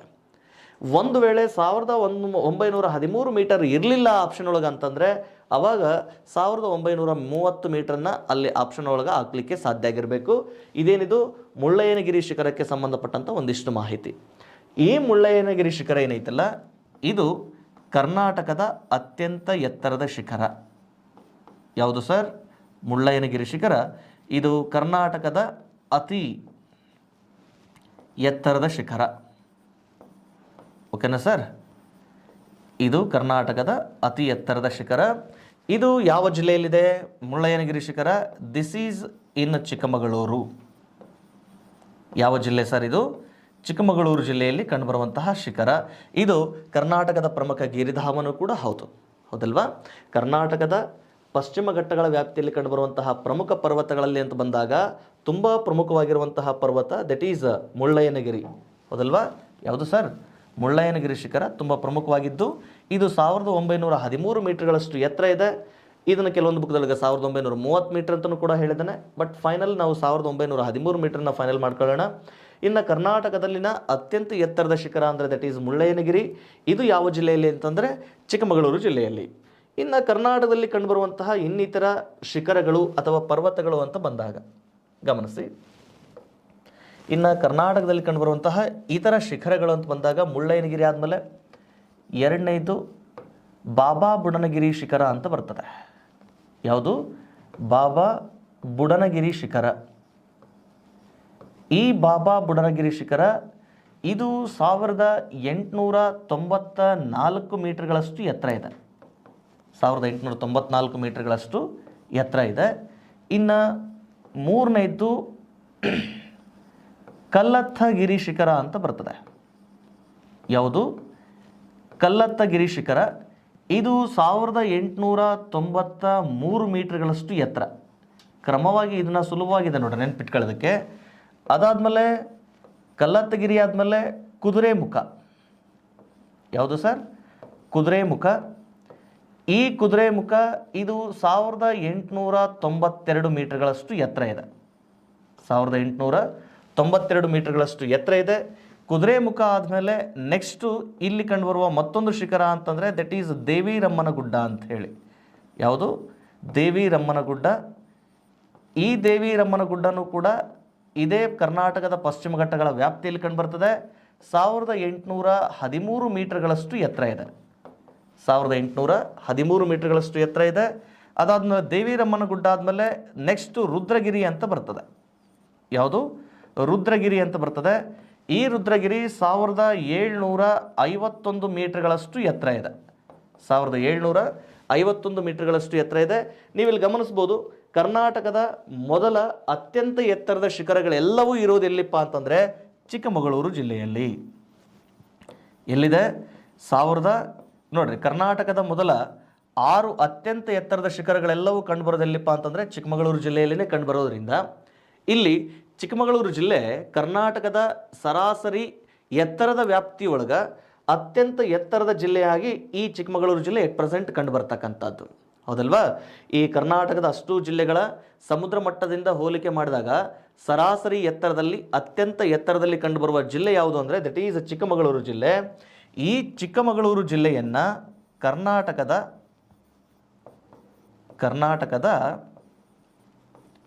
ಅತಿ ಎತ್ತರದ ಜಿಲ್ಲೆ ಅಂತ ಕರೀತವೆ. ನೆನಪಿರಲಿ. ಯಾವುದು? ಕರ್ನಾಟಕದ ಅತಿ ಎತ್ತರದ ಜಿಲ್ಲೆ. Is that clear? ಕರ್ನಾಟಕದ ಅತಿ ಎತ್ತರದ ಜಿಲ್ಲೆ ಯಾವುದು ಸರ್? ದಟ್ ಈಸ್ ಚಿಕ್ಕಮಗಳೂರು ಜಿಲ್ಲೆ. ನೆನ್ಪಿಟ್ಕೋತೀರಿ. ಇನ್ನು ಅತ್ಯಂತ ಎತ್ತರದ ಅಂತ ಬಂದಾಗ ಇನ್ನೊಂದು ಪ್ರಶ್ನೆ ಉಳಿತದೆ, ಅತ್ಯಂತ ತಗ್ಗಾದ ಜಿಲ್ಲೆ ಯಾವುದ್ರಿ ಅಂತ ಹೇಳಿ. ಓಕೆನಾ? ಇನ್ನು ಕರ್ನಾಟಕದೊಳಗೆ ಇಲ್ಲೊಂದು ಪ್ರದೇಶ ಇದೆ ಸರ್, ಶಿವಮೊಗ್ಗ ಜಿಲ್ಲೆಯೊಳಗೆ. ಶಿವಮೊಗ್ಗ ಜಿಲ್ಲೆಯ ಭೀಮೇಶ್ವರ ಕಣಿವೆ ಅಂತ ಬರ್ತದೆ. ಯಾವುದು? ಶಿವಮೊಗ್ಗ ಜಿಲ್ಲೆಯ ಭೀಮೇಶ್ವರ ಕಣಿವೆ. ಈ ಭೀಮೇಶ್ವರ ಕಣಿವೆ ಶಿವಮೊಗ್ಗ ಜಿಲ್ಲೆ ಒಳಗಿದೆ. ಯಾವ ಜಿಲ್ಲೆ? ಶಿವಮೊಗ್ಗ ಜಿಲ್ಲೆ. ಈ ಭೀಮೇಶ್ವರ ಕಣಿವೆ ರಾಜ್ಯದ ಅತ್ಯಂತ ತಗ್ಗಾದ ಪ್ರದೇಶ. ಅದು ಅತ್ಯಂತ ತಗ್ಗಾದ ಪ್ರದೇಶ ಆಗಿರೋದ್ರಿಂದ ಯಾವುದು? ಈ ಭೀಮೇಶ್ವರ ಕಣಿವೆ ಅತ್ಯಂತ ತಗ್ಗಾದ ಪ್ರದೇಶ ಆಗಿದೆ.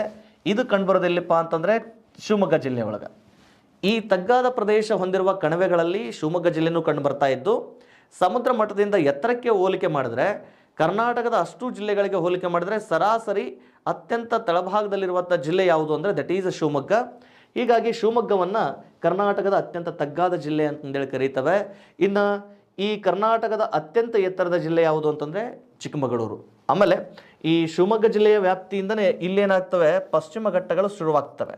ಘಟ್ಟ ಇಸ್ ನಥಿಂಗ್ ಬಟ್ ಎತ್ತರದ ಭೂಪ್ರದೇಶ. ಇಲ್ಲಿ ಶಿವಮೊಗ್ಗ ಇದೆ ನೋಡ್ರಿ. ಶಿವಮೊಗ್ಗ ವ್ಯಾಪ್ತಿಯಿಂದ ನಾವು ಪ್ರವೇಶ ಹೊಂದಬೇಕಾದ್ರೆ ಪಶ್ಚಿಮ ಘಟ್ಟಗಳು ಪ್ರಾರಂಭ ಆಗ್ತವೆ. ಪರಿಣಾಮ ಶಿವಮೊಗ್ಗವನ್ನು ನಾವೇನಂತ ಕರೀತೇವೆ, ಪಶ್ಚಿಮ ಘಟ್ಟಗಳ ಹೆಬ್ಬಾಗಿಲು ಅಂತ ಕರೀತೇವೆ. ನೆನ್ಪಿಟ್ಕೊಳ್ಳಿಕ್ಕೆ ಸಾಧ್ಯ ಆಗಲಿ.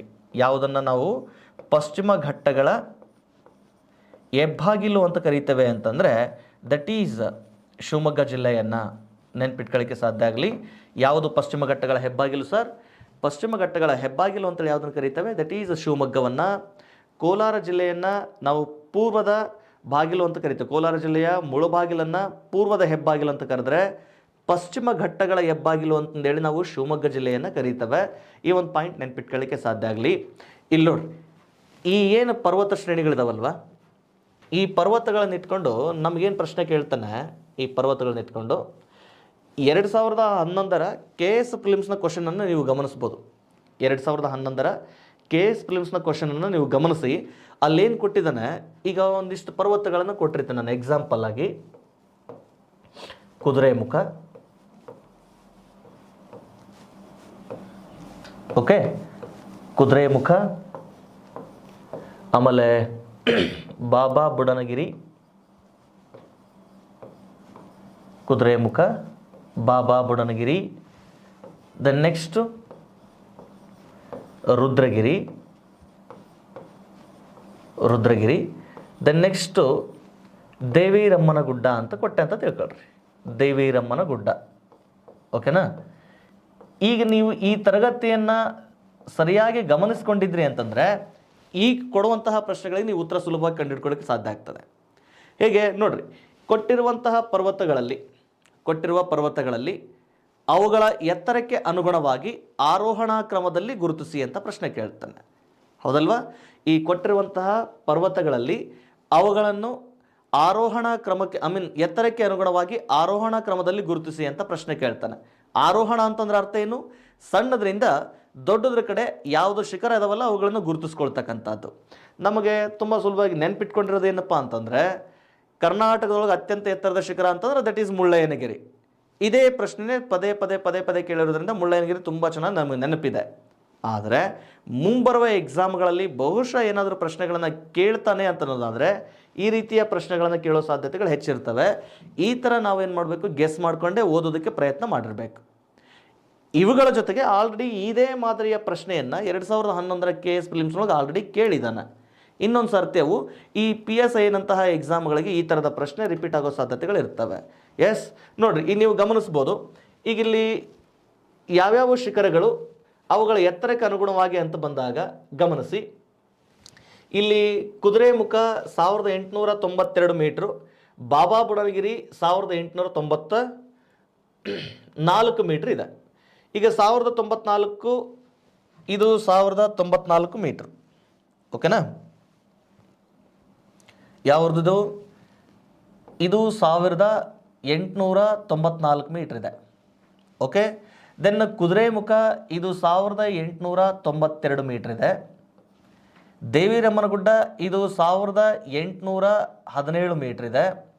ರುದ್ರಗಿರಿ ಇದು ಸುಮಾರು 1751 ಮೀಟ್ರ್ ಇದೆ ಅಂತ ತಿಳ್ಕೊಳ್ಳೋಣ. 1751 ಮೀಟ್ರ್ ಇದೆ ಅಂತ ತಿಳ್ಕೊಳ್ಳೋಣ.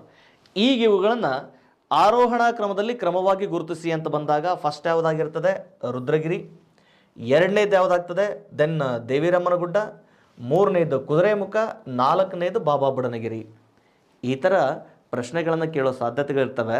ಅಭ್ಯಾಸ ಮಾಡುವಂತಹ ಸಂದರ್ಭದೊಳಗೆ ಇದೇ ಮನಸ್ಥಿತಿಯನ್ನು ಇಟ್ಕೊಂಡೇ ಅಭ್ಯಾಸವನ್ನು ಮಾಡ್ಕೊಳ್ಳಿಕ್ಕೆ ಸಾಧ್ಯ ಆಗಲಿ, ಓಕೆನಾ?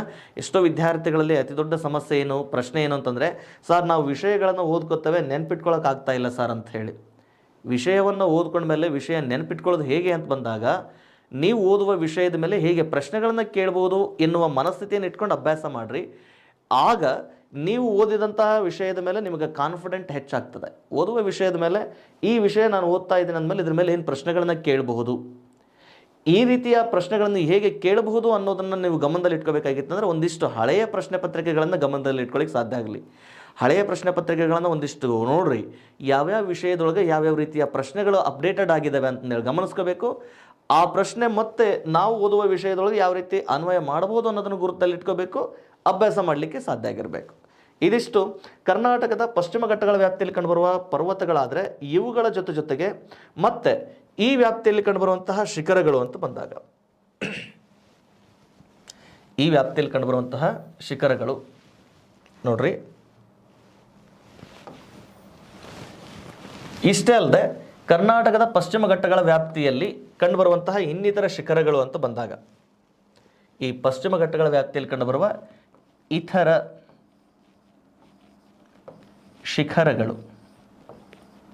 ಇತರ ಶಿಖರಗಳು ಮತ್ತೆ ಇಲ್ಲಿ ಶಿವಮೊಗ್ಗ ಜಿಲ್ಲೆಯ ವ್ಯಾಪ್ತಿಯೊಳಗೆ ಮತ್ತೆ ಅದಕ್ಕಿಂತ ಮುಖ್ಯವಾಗಿ ಪುಷ್ಪಗಿರಿ ಬೆಟ್ಟ ಅಂತ ಬರ್ತದೆ.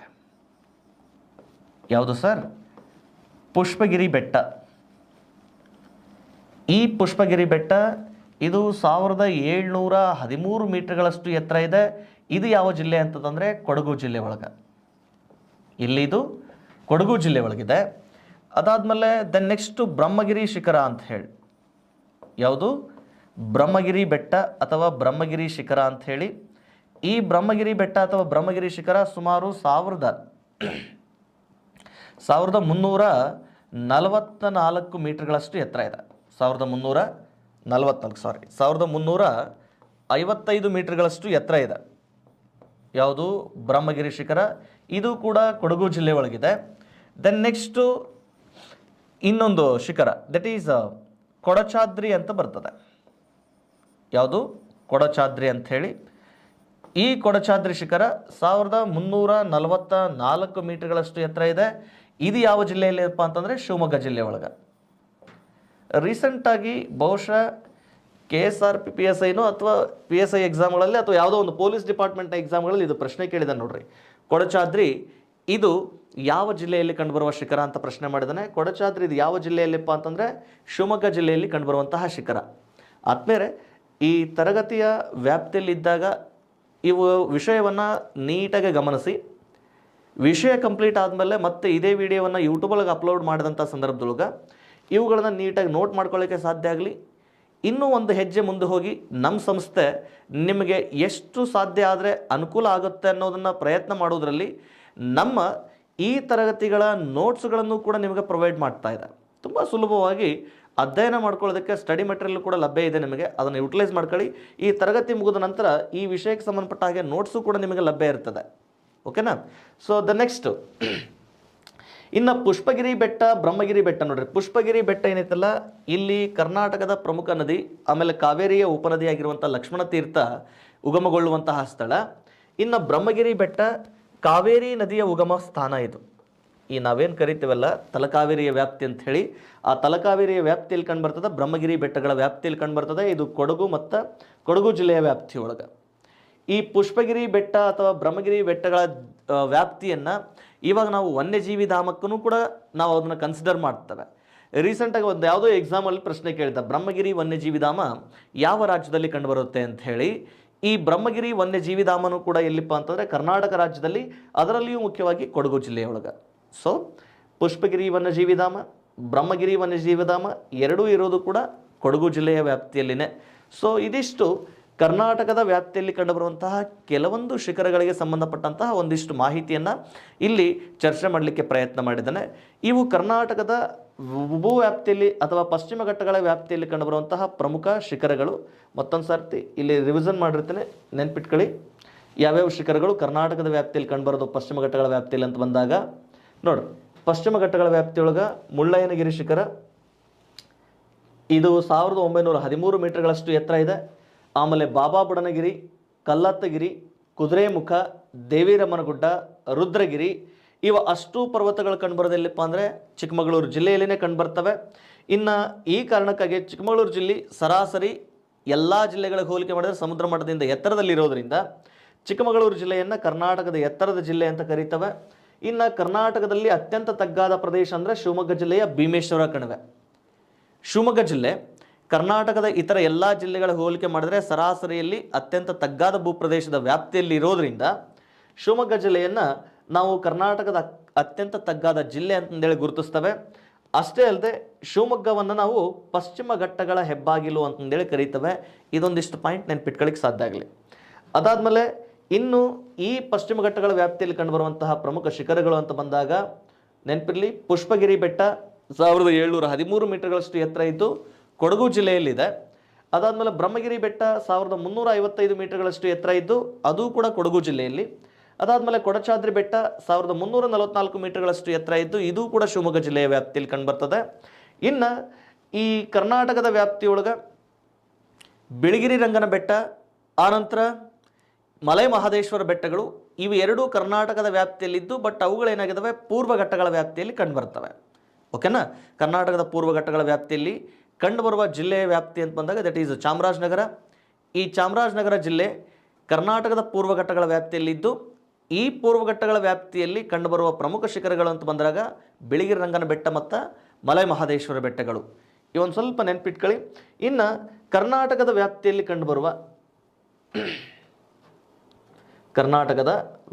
ಕಂಡುಬರುವಂತಹ ಇರಲಿ, ನೆಕ್ಸ್ಟ್ ಗಮನಿಸಿ. ಈ ಕರ್ನಾಟಕದ ವ್ಯಾಪ್ತಿಯಲ್ಲಿ ಈ ಪಶ್ಚಿಮ ಘಟ್ಟಗಳ ವ್ಯಾಪ್ತಿ ಸಾಕಷ್ಟು ನದಿಗಳ ಉಗಮ ಸ್ಥಾನಕ್ಕೆ ಕಾರಣ ಆಗಿದೆ. ಹಲವಾರು ನದಿಗಳಿಗೆ ಉಗಮ ಸ್ಥಾನ ಯಾವುದು ಅಂತಂದರೆ ದಟ್ ಈಸ್ ಪಶ್ಚಿಮ ಘಟ್ಟಗಳು. ಈ ಪಶ್ಚಿಮ ಘಟ್ಟಗಳ ವ್ಯಾಪ್ತಿಯಲ್ಲಿ ಕಂಡುಬರುವಂತಹ ಪ್ರಮುಖ ಜಲಪಾತಗಳು ಅಂತ ಬರ್ತವೆ ಇಲ್ಲಿ.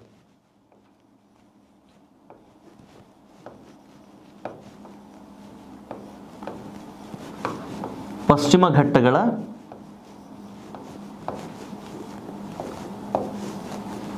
ಘಟ್ಟಗಳ ವ್ಯಾಪ್ತಿಯಲ್ಲಿ ಕಂಡುಬರುವ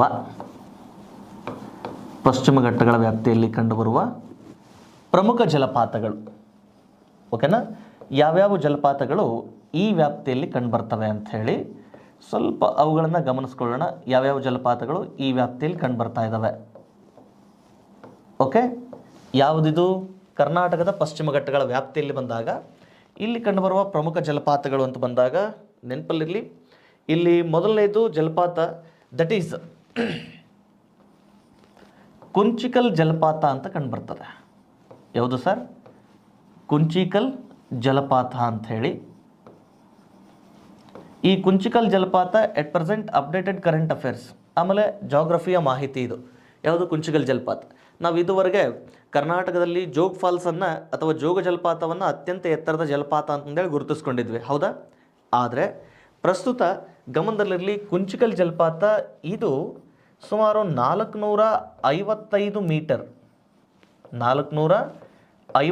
ಮೀಟರ್ ಅಥವಾ 1493 ಅಡಿ 1493 ಅಡಿ ಎತ್ತರದಿಂದ ಧುಮ್ಮಿಕ್ತಾ ಇದ್ದು ಪ್ರಸ್ತುತ ಕರ್ನಾಟಕದ ಅತ್ಯಂತ ಎತ್ತರದ ಜಲಪಾತ ಅಂತ ಕರೀತವೆ.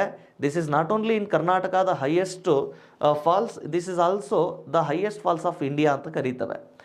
ಭಾರತದ ಅತ್ಯಂತ ಎತ್ತರದ ಜಲಪಾತ ಅಂತಲೂ ಕೂಡ ಕರೀತೇವೆ. ಯಾವುದನ್ನು? ಕುಂಚಿಕಲ್ ಜಲಪಾತವನ್ನು. ನೆನಪಿರಲಿ, ಎಟ್ ಪ್ರೆಸೆಂಟ್ ಭಾರತದ ಅತ್ಯಂತ ಎತ್ತರದ ಜಲಪಾತ ಯಾವುದು ಅಂದರೆ ದಟ್ ಈಸ್ ಕುಂಚಿಕಲ್ ಜಲಪಾತ. ಆಮೇಲೆ ಈ ಜಲಪಾತ ಇದು ಎಲ್ಲಿ ಕಂಡು ಬರ್ತದೆ ಅಂತಂದರೆ ಶಿವಮೊಗ್ಗ ಜಿಲ್ಲೆಯ ಹೊಸನಗರ ತಾಲೂಕಿನ ನಿಟ್ಟೂರು ಬಳಿ ಇದು ಕಂಡುಬರ್ತದೆ. ನೆನ್ಪಿಟ್ಕೊಳ್ಳಿ, ಯಾವುದಿದು? ಕುಂಚಿಕಲ್ ಜಲಪಾತ. ಈ ಕುಂಚಿಕಲ್ ಜಲಪಾತವನ್ನು ನಿರ್ಮಾಣ ಮಾಡಿರುವಂತಹ ನದಿ ಯಾವುದು ಅಂತಂದರೆ ದಟ್ ಈಸ್ ವರಾಹಿ ನದಿ. ನೆನ್ಪಿರಲಿ, ಯಾವ ನದಿ ಸರ್? ವರಾಹಿ ನದಿ. ಕುಂಚಿಕಲ್ ಜಲಪಾತ ಯಾವ ನದಿಯಿಂದ ನಿರ್ಮಾಣಗೊಂಡಿದೆ? ವರಾಹಿ ನದಿಯಿಂದ ನಿರ್ಮಾಣಗೊಂಡಿದೆ. ಇದು ಸುಮಾರು 455 ಮೀಟರ್ಗಳಷ್ಟು ಎತ್ತರ ಇದ್ದು ಇದನ್ನು ಅಡಿಗಳ ಆಧಾರದ ಮೇಲೆ ಏನಾದರೂ ಪ್ರಶ್ನೆ ಕೇಳಿದ ಅಂದರೆ ನೆನಪಿರಲಿ 1493 ಅಡಿಗಳಷ್ಟು ಎತ್ತರದಿಂದ ಧುಮ್ಮಿಕ್ಕುತ್ತೆ. ಇದು ಪ್ರಸ್ತುತ ಭಾರತದ ಅತ್ಯಂತ ಎತ್ತರದ ಜಲಪಾತ ಆ್ಯಂಡ್ ಆಲ್ಸೋ ಕರ್ನಾಟಕದ ಅತ್ಯಂತ ಎತ್ತರದ ಜಲಪಾತನೂ ಕೂಡ ಹೌದು. ಇನ್ನು ಕುಂಚಿಕಲ್ ಜಲಪಾತ ಆದಮೇಲೆ ಕರ್ನಾಟಕದ ವ್ಯಾಪ್ತಿಯಲ್ಲಿ ಕಂಡುಬರುವ ಇನ್ನೊಂದು ಪ್ರಮುಖ ಜಲಪಾತ ಅಂತ ಬಂದಾಗ ದಟ್ ಈಸ್ ಬರ್ಕಣ ಜಲಪಾತ ಅಂತ ಹೇಳಿ. ಯಾವುದು? ಬರ್ಕಣ ಜಲಪಾತ ಅಂತ ಹೇಳಿ. ಈ ಬರ್ಕಣ ಜಲಪಾತ ಗಮನಿಸಿ, ಈ ಬರ್ಕಣ ಜಲಪಾತ ಸುಮಾರು 260 ಮೀಟರ್ಗಳಷ್ಟು ಎತ್ತರದಿಂದ ಧುಮುಕುತ್ತೆ. ಯಾವುದು? 260 ಮೀಟರ್ಗಳಷ್ಟು ಎತ್ತರ ಅಥವಾ 850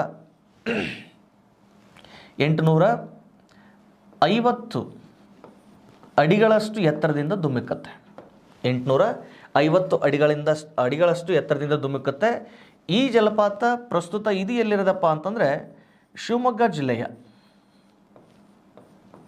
ಜಿಲ್ಲೆಯ ಆಗುಂಬೆಯ ಬಳಿ ಈ ಜಲಪಾತ ಕಂಡು ಬರ್ತದೆ. ದಟ್ ಈಸ್ ಬರ್ಕಣ ಜಲಪಾತ. ಯಾವುದು ಸರ್? ಬರ್ಕಣ ಜಲಪಾತ. ಈ ಜಲಪಾತ ಯಾವ ನದಿಯಿಂದ ನಿರ್ಮಾಣಗೊಂಡಿದೆ ಅಂತ ಬಂದಾಗ, ಈ ಜಲಪಾತ ಯಾವ ನದಿಯಿಂದ ನಿರ್ಮಾಣಗೊಂಡಿದೆ ಅಂತ ಬಂದಾಗ ಇದು ಸೀತಾ ನದಿಯಿಂದ ನಿರ್ಮಾಣಗೊಂಡಿದೆ. ಯಾವ ನದಿ? ಸೀತಾ ನದಿಯಿಂದ ನಿರ್ಮಾಣಗೊಂಡಿದೆ. ಇದನ್ನು ನೆನ್ಪಿಟ್ಕೊಳ್ಳಿ. ಈ ಬರ್ಕಣ ಜಲಪಾತ ಕರ್ನಾಟಕದ 2ನೇ ಅತ್ಯಂತ ಎತ್ತರದ ಜಲಪಾತ. ಓಕೆನಾ? ನೋಡ್ರಿ, ಇದು ಭಾರತದ ಅತ್ಯಂತ ಎತ್ತರದ ಜಲಪಾತ ಜೊತೆಗೆ ಕರ್ನಾಟಕದ ಅತ್ಯಂತ ಎತ್ತರದ ಜಲಪಾತ ಕುಂಚಿಕಲ್ ಆದರೆ ಕರ್ನಾಟಕದ 2ನೇ ಅತ್ಯಂತ ಎತ್ತರದ ಜಲಪಾತ ಅಂತಂದರೆ ದಟ್ ಈಸ್ ಬರ್ಕಣ ಜಲಪಾತ. ಇದು ಸೀತಾ ನದಿಯಿಂದ ನಿರ್ಮಾಣಗೊಂಡಿದೆ ಶಿವಮೊಗ್ಗ ಜಿಲ್ಲೆಯ ಆಗುಂಬೆಯ ಬಳಿ. ಇದಾದ್ಮೇಲೆ 3ನೇ ಅತ್ಯಂತ ಎತ್ತರದ ಜಲಪಾತ ಅಂತಂದರೆ ದಟ್ ಈಸ್ ಜೋಗ ಜಲಪಾತ. ಯಾವುದು? ಜೋಗ ಜಲಪಾತ. ಈ ಜೋಗ ಜಲಪಾತ ನೆನಪಲ್ಲಿರಲಿ, ಈ ಜೋಗ ಜಲಪಾತ ಪ್ರಸ್ತುತ 252 ಮೀಟರ್ಗಳಷ್ಟು ಎತ್ತರ ಇದೆ. 252 ಮೀಟರ್ಗಳಷ್ಟು ಎತ್ತರ ಇದೆ. ಪ್ರಸ್ತುತ ಇದು 829 ಅಡಿಗಳಷ್ಟು ಎತ್ತರದಿಂದ ಧುಮ್ಮಿಕ್ಕತ್ತೆ. 829 ಅಡಿಗಳಷ್ಟು ಎತ್ತರದಿಂದ ಧುಮ್ಮಿಕ್ಕತ್ತೆ. ಇದು ಎಲ್ಲಿದೆ? ನಮಗೆಲ್ರಿಗೂ ತುಂಬ ತೀರಾ ಪರಿಚಿತ. ಇದು ಶಿವಮೊಗ್ಗ ಜಿಲ್ಲೆಯ ಸಾಗರ ತಾಲೂಕಿನ ಗೇರುಸೊಪ್ಪದ ಬಳಿ ಕಂಡು ಬರ್ತಕ್ಕಂಥದ್ದು. ಎಲ್ಲಿ ಸರ್? ಗೇರುಸೊಪ್ಪದ ಬಳಿ ಕಂಡು ಬರ್ತದೆ. ಇದನ್ನು ನಾವು ಜೋಗ ಜಲಪಾತ ಅಂತಲೂ ಕೂಡ ಕರೀತೇವೆ, ಜೊತೆಗೆ ಗೇರುಸೊಪ್ಪ ಜಲಪಾತ ಅಂತಲೂ ಕೂಡ ಕರೀತೇವೆ. ಇದು ಯಾವ ನದಿಯಿಂದ ಅಂತ ಬಂದಾಗ ಶರಾವತಿ ನದಿಯಿಂದ ನಿರ್ಮಾಣಗೊಂಡಿದೆ. ಯಾವ ನದಿಯಿಂದ ಸರ್? ಶರಾವತಿ ನದಿಯಿಂದ. ನೋಡ್ರಿ, ಇವುಗಳನ್ನು ಇಲ್ಲಿ ಡಿಟೇಲ್ ಆಗಿ ಬರೆದಿರುವ ಕಾರಣ ಏನಪ್ಪ ಅಂತಂದರೆ ಜಲಪಾತಗಳಿಗೆ ಸಂಬಂಧಪಟ್ಟ ಹಾಗೆ ಮುಂದಿನ ದಿನಮಾನಗಳಲ್ಲಿ ಏನಾದರೂ ಪ್ರಶ್ನೆಗಳನ್ನು ಕೇಳೋದಾದರೆ ಬಹುತೇಕ ಈ ಜಲಪಾತಗಳನ್ನಿಟ್ಕೊಂಡೇ ಹೆಚ್ಚು ಪ್ರಶ್ನೆ ಕೇಳೋ ಸಾಧ್ಯತೆಗಳಿರ್ತವೆ. ಇಲ್ಲಿ ಪ್ರಶ್ನೆ ಕೇಳೋ ಸಾಧ್ಯತೆಗಳನ್ನು ನೆನ್ಪಿಟ್ಕೊಳ್ಳಿ. ಇವುಗಳು ಏನು ಮಾಹಿತಿ ಐತಲ್ಲ, ಎಲ್ಲಿ ಕಂಡುಬರ್ತದೆ, ಯಾವ ನದಿಯಿಂದ, ಎಲ್ಲಿ ಕಂಡುಬರ್ತದೆ, ಯಾವ ನದಿಯಿಂದ, ಇದು ಸುಲಭವಾಗಿ ನೀವು ನೆನ್ಪಿಟ್ಕೊಳ್ಳಿಕ್ಕೆ ಸಾಧ್ಯ ಇದೆ. ಆದರೆ ಈ PC ಎಕ್ಸಾಮ್ಗಳಲ್ಲಿ ಇತ್ತೀಚಿನ ದಿನಮಾನಗಳಲ್ಲಿ ಈ ರೀತಿಯ ಅಂಕಿಅಂಶಗಳೇ ಉತ್ತರ ಬರೋ ಹಾಗೆ ಹೆಚ್ಚು ಪ್ರಶ್ನೆಗಳನ್ನು ಕೇಳ್ತಾ ಇದ್ದಾನೆ. ಹೌದಾ? ಈ ಕಾರಣಕ್ಕೆ ಈ ಅಂಕಿಅಂಶಗಳನ್ನು ಕೂಡ ಇಲ್ಲಿ ಹೇಳಲಿಕ್ಕೆ ಪ್ರಯತ್ನ ಮಾಡಿರೋದು. ಈ IAS ನಂಥ ಎಕ್ಸಾಮ್ಗಳಲ್ಲಿ, KS ನಂಥ ಎಕ್ಸಾಮ್ಗಳಲ್ಲಿ ತುಂಬ ಸುಲಭವಾಗಿ ಕಾನ್ಸೆಪ್ಟ್ಗಳನ್ನು ಅರ್ಥೈಸ್ಬೋದು. ಕಾನ್ಸೆಪ್ಟ್ ಮೇಲೆ ಅಲ್ಲಿ ಕ್ವಶನ್ಸ್ ಇರ್ತವೆ. ಆದರೆ ನಮ್ಮ PC ಎಕ್ಸಾಮ್ಗಳಲ್ಲಿ ಈ ರೀತಿ ಅಂಕಿಅಂಶಗಳನ್ನು ಕೊಟ್ಟು ಇಲ್ಲಿ ನೆನಪಿಟ್ಕೊಳ್ಳೋದಕ್ಕೆ ಸ್ವಲ್ಪ ಸವಾಲಾಗುವ ರೀತಿಯೊಳಗೆ ಪ್ರಶ್ನೆಗಳನ್ನು ಕೇಳ್ತಾ ಇದ್ದಾನೆ. ಏನೂ ತೊಂದರೆ ಇಲ್ಲ. ಈ ಥರದ ವಿಷಯಗಳನ್ನು ನೆನಪಿಟ್ಕೊಳ್ಳೋದಕ್ಕೆ ಹೇಗೆ ಸಾಧ್ಯಪ್ಪ ಅಂದರೆ ಒಂದಿಷ್ಟು ವಿಷಯಗಳನ್ನು ಬರೆದಿಟ್ಕೊಳ್ರಿ. ವಿಷಯಗಳನ್ನ ಬರೆದಿಟ್ಕೊಂಡ ತಕ್ಷಣ ಅಂಕಿಅಂಶಗಳನ್ನು ನಿಮ್ಮ ಫ್ರೆಂಡ್ಸ್ಗಳ ಜೊತೆ ಚರ್ಚೆ ಮಾಡಿ ನೆನ್ಪಿಟ್ಕೊಳ್ಳೋಕ್ಕೆ ಸುಲಭ ಆಗ್ತದೆ. ಓಕೆನಾ? ಸೊ ಹಾಗಾಗಿ ಇವುಗಳನ್ನು ಒಂದಿಷ್ಟು ನೆನ್ಪಿಟ್ಕೊಳ್ಳಿ. ಹಾಗೇನಾದರೂ ಪ್ರಶ್ನೆ ಕೇಳೋದಿತ್ತು ಅಂತಂದರೆ ಬಹುಶಃ ಇವುಗಳನ್ನೇ ಪ್ರಶ್ನೆ ಕೇಳ್ತಾನೆ. ಆಮೇಲೆ ಇದುವರೆಗೆ ನಾವು ಎತ್ತರಗಳನ್ನು ಮೀಟರ್ಗಳಲ್ಲಿ ತಿಳ್ಕೊಂಡಿದ್ದಾವೆ. ಜೋಗ ಜಲಪಾತ ಎತ್ತರ ನೆಕ್ಸ್ಟ್ ಅಡಿಗಳಲ್ಲಿ ಕೊಟ್ಟಾಗ ಇನ್ನೊಂದಿಷ್ಟು ನೆನ್ಪಿಟ್ಕೊಳ್ಳೋಕ್ಕೆ ಸಾಧ್ಯ ಆಗಲಿ. ಕೆಲವೊಂದಿಷ್ಟು ಜನ ಸರ್ ಇದು ಅಷ್ಟಡಿ ಅಲ್ಲ ಸರ್, ಇಷ್ಟಡಿ ಅಲ್ಲ ಸರ್, ಇದು ಮೀಟರ್ ಲೆಕ್ಕ ಹೋಲಿಕೆ ಮಾಡಿದ್ರೆ ಇಷ್ಟಿದೆ ಅಷ್ಟಿದೆ ಅಂತಂದೇಳಿ ಇಲ್ಲಿ ನಿಮ್ಮ ಪ್ರತಿಭೆಗಳನ್ನು ತೋರಿಸ್ಕೋತಾ ಇರ್ತೀರಿ. ಇಲ್ಲಿ ನಾನು ಕಂಡುಕೊಂಡಿರುವಂತಹ ಮಾಹಿತಿ ಎಲ್ಲನೂ ಪುಸ್ತಕದ ಆಧಾರದ ಮೇಲೆ. ಆ ದೃಷ್ಟಿಕೋನದೊಳಗೆ ಇಲ್ಲಿ ಕೊಟ್ಟಿರುವಂಥ ಮಾಹಿತಿ ಆಲ್ಮೋಸ್ಟ್ ನಿಮಗೆ ಎಕ್ಸಾಮಿಗೆ ಸರಿ ಅನ್ನುವಂತಹ ರೀತಿಯೊಳಗನೆ ಮಾಹಿತಿಯನ್ನು ನೀಡೋದಕ್ಕೆ ಪ್ರಯತ್ನ ಮಾಡಿದ್ದಾನೆ. ಇವುಗಳ ಮೇಲೆ ಮತ್ತೆ ನೀವು ಗೊಂದಲ ಆಗುವಂತಹ ಸಾಧ್ಯತೆಗಳು ಬೇಡ. ಓಕೆನಾ? ಇಲ್ಲಿ ಕೊಟ್ಟಿರುವ ಅಷ್ಟು ಮಾಹಿತಿ ನೋಡ್ರಿ, ಒಂದು ಪಶ್ಚಿಮ ಘಟ್ಟಗಳ ಪರ್ವತಗಳಲ್ಲಿ ಕೆಲವೊಂದಿಷ್ಟು ಎತ್ತರಗಳ ಮಾಹಿತಿಯನ್ನು ಕೊಟ್ಟಿದ್ದೀನಲ್ವ, ಒಂದೊಂದು ಪುಸ್ತಕದೊಳಗೆ ಒಂದೊಂದು ಮಾಹಿತಿ ಇರ್ತದೆ. ಆ ಮಾಹಿತಿ ಇಟ್ಕೊಂಡು ನೀವು ಗೊಂದಲಕ್ಕೆ ಬೀಳೋದು ಬೇಡ. ಈಗೇನು ಇಲ್ಲಿ ಫೈನಲ್ ಆಗಿ ನಾವು ಮಾಹಿತಿ ಕೊಟ್ಟಿದ್ದೀನಲ್ಲ, ಈ ಮಾಹಿತಿಗಳು ಆಲ್ಮೋಸ್ಟ್ ಸರಿ ಇರ್ತವೆ. ಅವುಗಳನ್ನು ಒಂದಿಷ್ಟು ಇಟ್ಕೊಂಡು ನೀವು ಚರ್ಚೆ ಮಾಡಲಿಕ್ಕೆ ಪ್ರಯತ್ನ ಮಾಡಿರಿ ಅಥವಾ ಓದಿಟ್ಕೊಳ್ಳಿಕ್ಕೆ ಸಾಧ್ಯ ಆಗಲಿ ಅಂತ ಹೇಳ್ತಾ ಇಲ್ಲಿ ನೋಡಿ ಗಮನಿಸ್ರಿ. ಇವು ಕರ್ನಾಟಕದ ಪ್ರಮುಖ ಜಲಪಾತಗಳಂತ ಬಂದಾಗ ಕುಂಚಿಕಲ್ ಜಲಪಾತ, ಬರ್ಕಣ ಜಲಪಾತ, ಜೋಗ ಜಲಪಾತ, ಈ 3 ಜಲಪಾತಗಳು ವಿಶೇಷವಾಗಿ ಶಿವಮೊಗ್ಗ ಜಿಲ್ಲೆಯಲ್ಲೇ ಇರ್ತಕ್ಕಂಥದ್ದು. ಹೌದಲ್ವಾ? ಸೊ ಇವನ್ನೊಂದಿಟ್ಟು ನೆನ್ಪಿಟ್ಕೊಳ್ಳಿ. ಇದು ಶಿವಮೊಗ್ಗ ಜಿಲ್ಲೆಯ ಹೊಸನಗರ ತಾಲೂಕಿನ ನಿಟ್ಟೂರು ಬಳಿ ಕುಂಚಿಕಲ್ ಜಲಪಾತ ವರಾಹಿ ನದಿಯಿಂದ, ಬರ್ಕಣ ಜಲಪಾತ ಇದು ಸೀತಾ ನದಿಯಿಂದ, ಜೋಗ ಜಲಪಾತ ಶರಾವತಿ ನದಿಯಿಂದ. ಜೋಗ ಜಲಪಾತಕ್ಕಿರುವ ಮತ್ತೊಂದು ಹೆಸರೇನಪ್ಪ ಅಂತಂದ್ರೆ ಅದನ್ನು ನಾವು ಗೇರುಸೊಪ್ಪ ಜಲಪಾತ ಅಂತಂದೇಳಿ ಕರೀತವೆ. ಓಕೆನಾ. ಇವುಗಳ ಹೊರತಾಗಿ ಮತ್ತೆ ಕರ್ನಾಟಕದಲ್ಲಿ ಕಂಡುಬರುವಂತಹ ಪ್ರಮುಖ ಜಲಪಾತಗಳು ಅಂತ ಬಂದಾಗ, ಕರ್ನಾಟಕದಲ್ಲಿ ಕಂಡುಬರುವಂತಹ ಪ್ರಮುಖ ಜಲಪಾತಗಳು ಅಂತ ಬಂದಾಗ ನೆನಪಿರಲಿ, ಇನ್ನಿತರ ಪ್ರಮುಖ ಜಲಪಾತಗಳು, ಇನ್ನಿತರ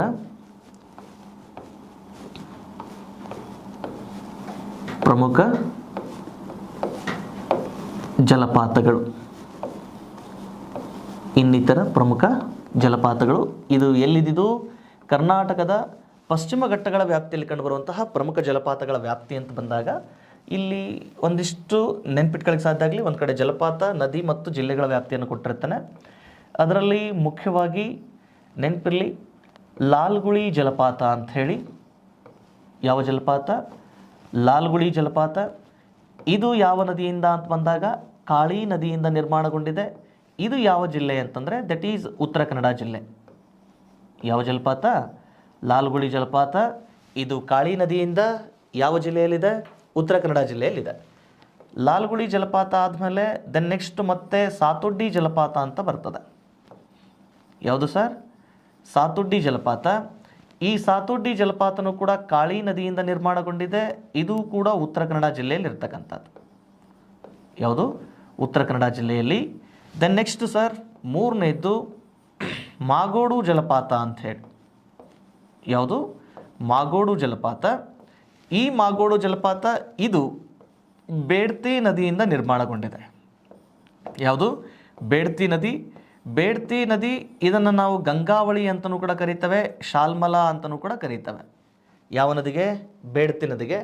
ಒಂದು ಸಲ ಇದೇ PSIಗೆ ಅಥವಾ PC ಎಕ್ಸಾಮ್ಗಳಲ್ಲಿ ಈ ಮಾಗೋಡು ಜಲಪಾತಕ್ಕೆ ಸಂಬಂಧಪಟ್ಟಾಗ ಏನು ಪ್ರಶ್ನೆ ಕೇಳಿದಾನೆ, ಮಾಗೋಡು ಜಲಪಾತ ಯಾವ ನದಿಯಿಂದ ನಿರ್ಮಾಣಗೊಂಡಿದೆ ಅಂತ ಪ್ರಶ್ನೆ ಕೇಳಿ ಅಲ್ಲಿ ಬೇಡ್ತಿ ನದಿ ಉತ್ತರ ಬರೋ ಹಾಗೆ ಒಂದು ಸಲ ಪ್ರಶ್ನೆ ಕೇಳಿದರೆ, ಮಾಗೋಡು ಜಲಪಾತ ಇದು ಯಾವ ನದಿಯಿಂದ ನಿರ್ಮಾಣಗೊಂಡಿದೆ ಅಂತ ಪ್ರಶ್ನೆ ಕೇಳಿ ಒಂದು ಸಾರ್ತಿ ಗಂಗಾವಳಿ ಎನ್ನುವ ಉತ್ತರ ಬರೋ ಹಾಗೆ ಆಪ್ಷನ್ಗಳನ್ನು ಇಟ್ಟಿದ್ದ. ಹಾಗಾಗಿ ಇಲ್ಲಿ ಗೊಂದಲ ಆಗೋ ಅಗತ್ಯ ಇಲ್ಲ. ಬೇಡ್ತಿ ನದಿಗೇನೆ ನಾವೇನಂತ ಕರೀತೇವೆ? ಗಂಗಾವಳಿ ಅಂತ ಕರೀತೇವೆ. ಅದು ಬೇಡ್ತಿ ನದಿ ಹುಟ್ಟಬೇಕಾದ್ರೆ ಅದನ್ನು ಶಾಲ್ಮಲಾ ಅಂತಲೂ ಕೂಡ ಕರೀತೇವೆ. ಈ ಕರ್ನಾಟಕದ ನದಿ ವ್ಯವಸ್ಥೆ ಬಂದಾಗ ಇವುಗಳ ಬಗ್ಗೆ ಮತ್ತೆ ನಾನು ಅಲ್ಲಿ ಕ್ಲಾರಿಫೈ ಮಾಡಿರ್ತೇನೆ.